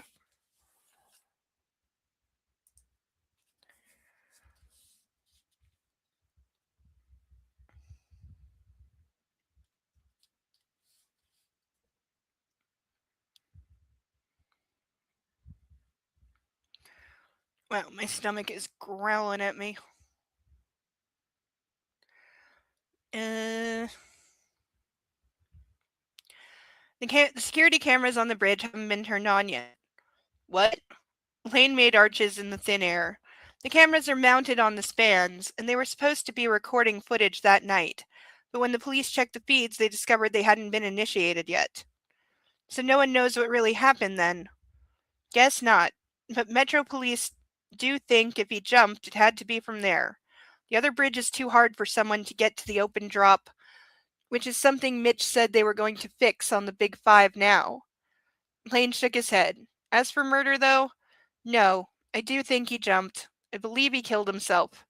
The debt, the embezzlement, it's all coming crashing. It's all coming crashing down, and my father knew this. How the hell could he have held his head up in this town now, or anywhere else for that matter?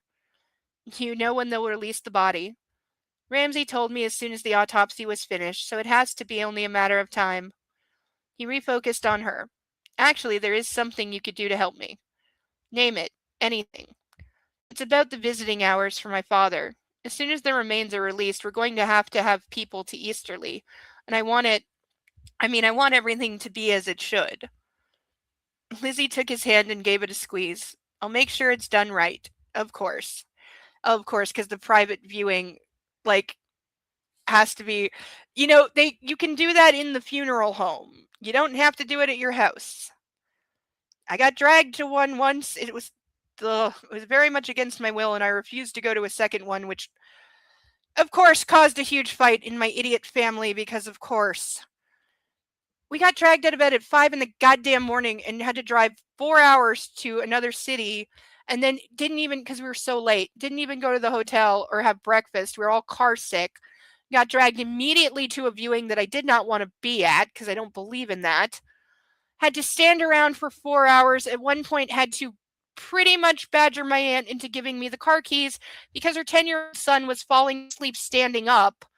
And I knew if I didn't put him in the back of the car and let him sleep, he was going to just pass out in the middle of a room full of people, which is not good for anyone. And of course, I had to argue with her because I was the one saying it. But I stayed in the car to watch over him, which got me out of there, which served me just fine.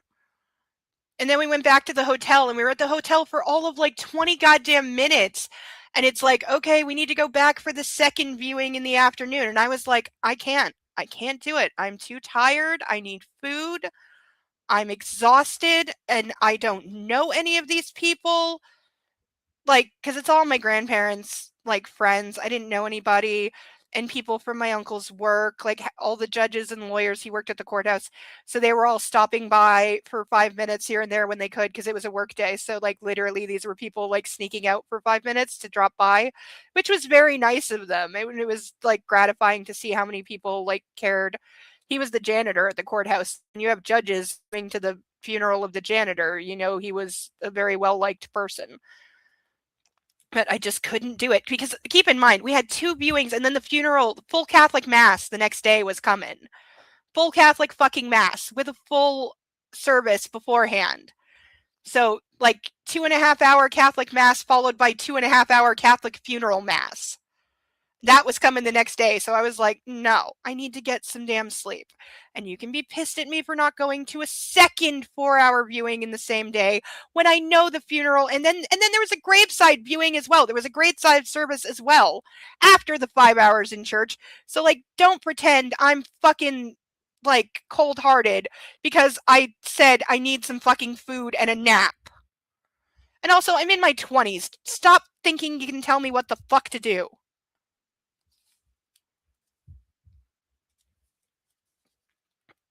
And people smoke weed and I can't, so I was jealous. Oh God, I'd had weed. If ever there was a time where I wish I had been a stoner back then, oh God, weed would have made that entire week so much more manageable.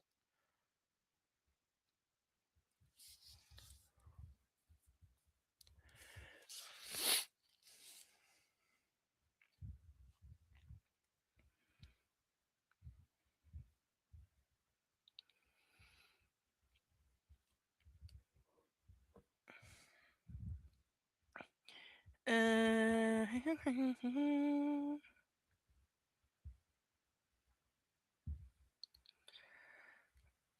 thank you. He bent down and pressed a kiss to the inside of her wrist. You know, it's funny. I don't care about honoring his memory. It's not for my father. It's for the Bradford family name. And yes, that's superficial, but I kind of feel like not on my watch, you know? Those people who come are going to be looking for signs of scandal and weakness. I'll be damned if I get it. Didn't your soon to be ex wife just publicly announce in the press that you beat the shit out of her with accompanying pictures and you're facing domestic violence charges? It's kind of already a scandal.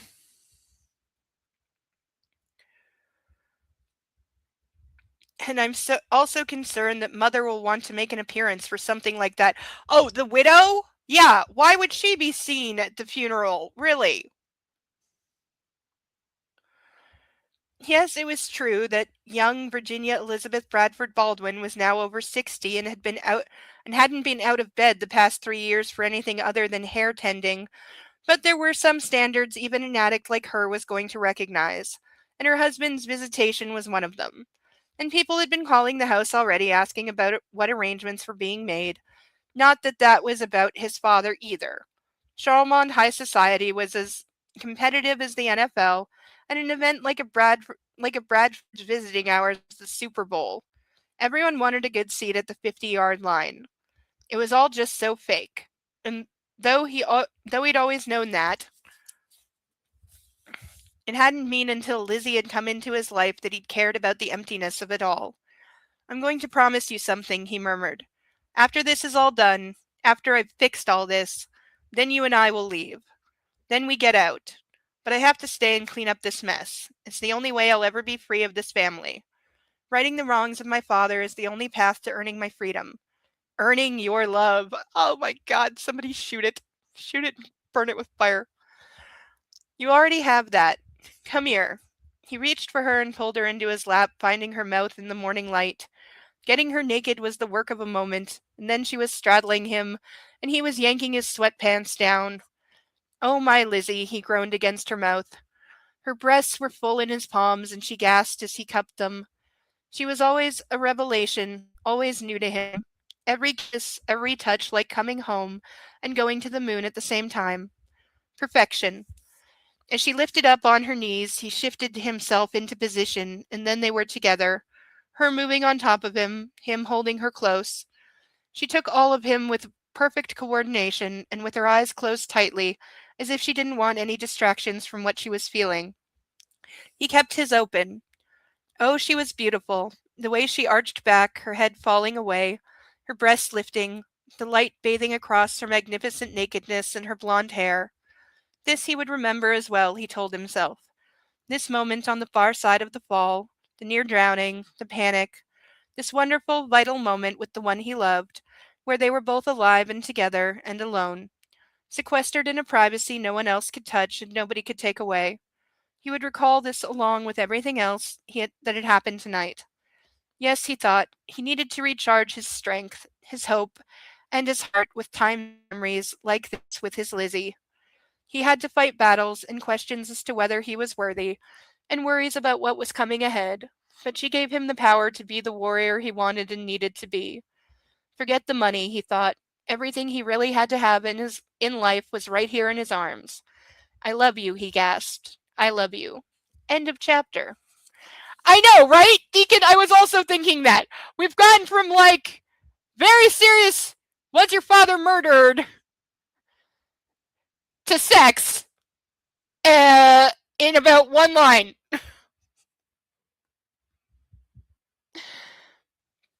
But hey, we made it to the beginning of chapter 7, and that's what I put on the thumbnail, and we made it 43 pages. That's decent. That's decent. We can take it. Alright. Because I was asked to, I will now read a very brief paragraph of my own demented ramblings.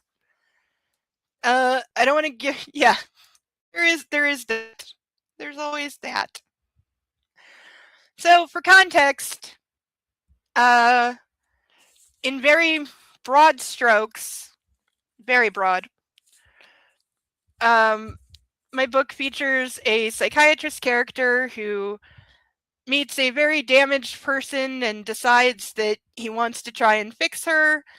And at first, it is purely platonic. It is an intellectual exercise for him. Basically, he's the guy who had life handed to him. He grew up wealthy, well educated, but he's got like an I'm not worthy complex going, and always like nothing's ever been a real challenge. You know, he's good at psychiatry, he's good at medicine, but it's all just, you know, it all comes too easy. There's never been something worthy of like his real skills that he could really like, you know, make a masterpiece, a career statement of. And so she's that thing. Leads to babies. Wasn't there a baby boom after the JFK assassination? There was. I remember hearing about that. And after the Challenger explosion and after 9/11, there were so many 9/11 babies. Yeah, no, it's completely true that happens. 100% true. Because I guess just when people are grieving, that need to feel like connected to life, I guess. So sex, and then the sex leads to babies. So like certain Super Bowl big wins, like when the Red Sox World Series, there was a huge baby boom after the Red Sox won the World Series for the first time in like, what was it, like 40 years or something? There was a huge baby boom from that. So this scene it's meant to be manipulative but not coercive, and it's basically she doesn't trust him right away, so he's trying to convince her that his somewhat unorthodox treatment plan that he's offering her could actually work, where, you know, she's been through the conventional therapies and they've always let her down, they've always failed and led nowhere, so like what's the point? And he's trying to say, like, I might sound crazy, but I'm offering you a chance at something different, something that might actually work, as unconventional as it may seem. So he's not exactly saying trust me, but he's saying, like, hey, give my plan a chance. You haven't really got any other good options, so why not? But there's a dark undertone to all of it. So this is him talking to her, trying to convince her to let him, like, take her on as a patient and move in with him and be under his care, kind of thing.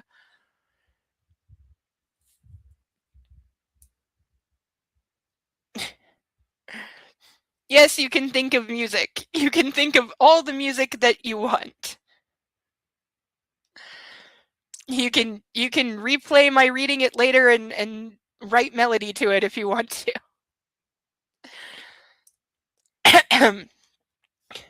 So this is him talking to her, trying to convince her. You don't believe me, and that's fine. In time you will, and it won't be on faith because you'll have felt the changes for yourself, seen the progress. You're afraid to say yes, to take the chance because you know, if you're honest, if you really try, it'll hurt if it fails. But that's not your biggest concern. She looked like a snared rabbit watching a fox approaching, hoping as if she were still enough she could go unnoticed. Your biggest concern, biggest fear, call it what you will, is how you'll be reacted to. So many terrible possibilities. You'll get frightened and start screaming. Run away when someone says stay. Try to push them away. How long before someone grabs you, holds you down, and then who knows what happens? She was waiting for the right moment to run. Will it be a sharp jab into oblivion, or maybe arrested and thrown into some filthy jail? We both know how poorly that would go. Or someone finds you threatening and they just shoot you. Mentally ill woman in violent rage shot by police. It's happened before. She still didn't run. I know you've thought about it, if that would be how you end. It doesn't have to be. He was right next to her now. I can't erase your past and I can't make you forget it, but I can teach you how to do more than just survive it. She wasn't thinking about running now. I can give you the truth of yourself, let you find out who you really are and who you choose to be. Wouldn't it be nice not to have to try so hard all the time? Trying to be normal, to not be Lucy, twisting yourself into bits to meet the expectations of people that can sleep peacefully in the dark. You can be the real you, whoever that is. He could see the idea taking hold. I will never call the police because you're being loud. I will never punish you for running or throwing something. If I ever have to make you sleep, you won't wake up without your clothes on and something sticky dripping down your thighs. That's what's different this time. Safety. My plan isn't a setup full of traps that can bury you. I can't promise you all will go well or that you'll never cry, but I can promise you'll always be safe with me. You can almost hear her heart pounding. I can promise that I will never call you crazy. I'll listen to you tell me about the everyday horrors you experienced, or the kind that would make most people's blood run cold. He leaned in close to see if she would flinch. And I will never call you a liar. She didn't. I can give you a fair chance to have the thing you've never been allowed, an identity of your own making and a life to go with it. A real life full of all the expectations, accomplishments, and happy memories you don't think you can have. A life that belongs to you and you alone, and no one will ever be able to take it from you. You can finally find out who you really are. He held the pen out to her. I promise it's safe to say yes. End of scene.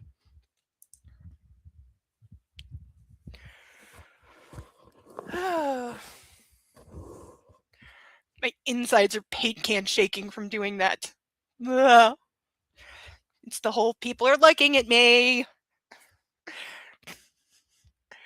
I'm still the little kid that wants to face into the corner and disappear. He sounds scary. I know. He's supposed to sound a little scary. A little. Because he's the guy who knows the inside of your head better than you. Like, one thing that makes somebody a great therapist or psychiatrist is they have to be good at manipulating other people and reading them. And he's got the read on her. This is not their first meeting. They have, they've been orbiting each other for a while. This is him culminating in a plan that he's been forming for a long time. No, he did not do anything to bring her to, like, into his orbit. That happened naturally. Thank you.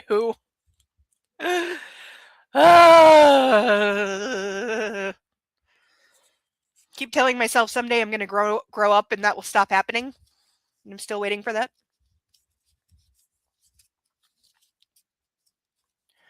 But we are 6 chapters down of our second book. And then we have the third one, and then we have New E.L. James, which, oh joy. Though it will be fun to play with fire again. I'm looking forward to the playing with fire. I miss the fire. Thank you. I will find a paragraph to read for next week. I've got a few sections that I think are pretty decent. Though, warning that everything is dark. It is a dark romance. That is the overarching thing. It is a dark romance. It is a twisted fairy tale. You know, so even the good and cuddly parts aren't that cuddly. You know, if you know what I'm saying. Though I try to have a few lighthearted, just, you know, lifestyle porn moments. That's where most of the brand names are. Thank you, Deacon. Thank you.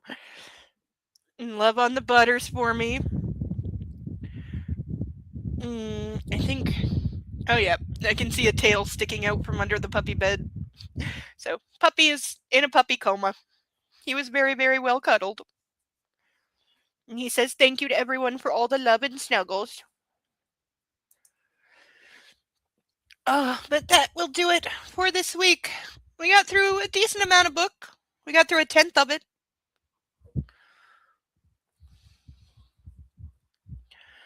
So, that's pretty good. And we'll see. Eventually they will figure out that it was murder. I'm sure eventually we will meet the missing Baldwin child who has not come home yet. But, you know, when there's a funeral, everyone has to come home. That's how I got dragged home. That's how I got dragged. Because it's one of those things. What do they say? Weddings and funerals. Oh, and I will, yes, Deacon, I will send you the Disney songs you will love. But take care, everyone. Love to all the fur babies. Ozzy, Izzy, Persephone, and Butters are still watching, I believe, and Sasha for Snickety's still around. We didn't get the name of the cat oh no, we did, Sniper. Shout out to little Sniper, Chubby Kitty. Pictures in the Discord in the pet tab. Chubby Calico Stripey Kitty. It looks very cute. We didn't get any new ducks, which is sad, so next week we'll still have a naked thumbnail. Pout. But maybe next week we'll get more ducks. Who knows? We'll see. Until then, I've been Insane Lane. This has been Tea and Rose's Book Club. Thank you, everyone, for hanging out, and I hope to see you next week. Until then, love on yourself and love a fur baby. Have a good rest of your weekend, and drop by my Discord to watch Orphan with us tomorrow night, 8:30. I will see you there. Bye-bye.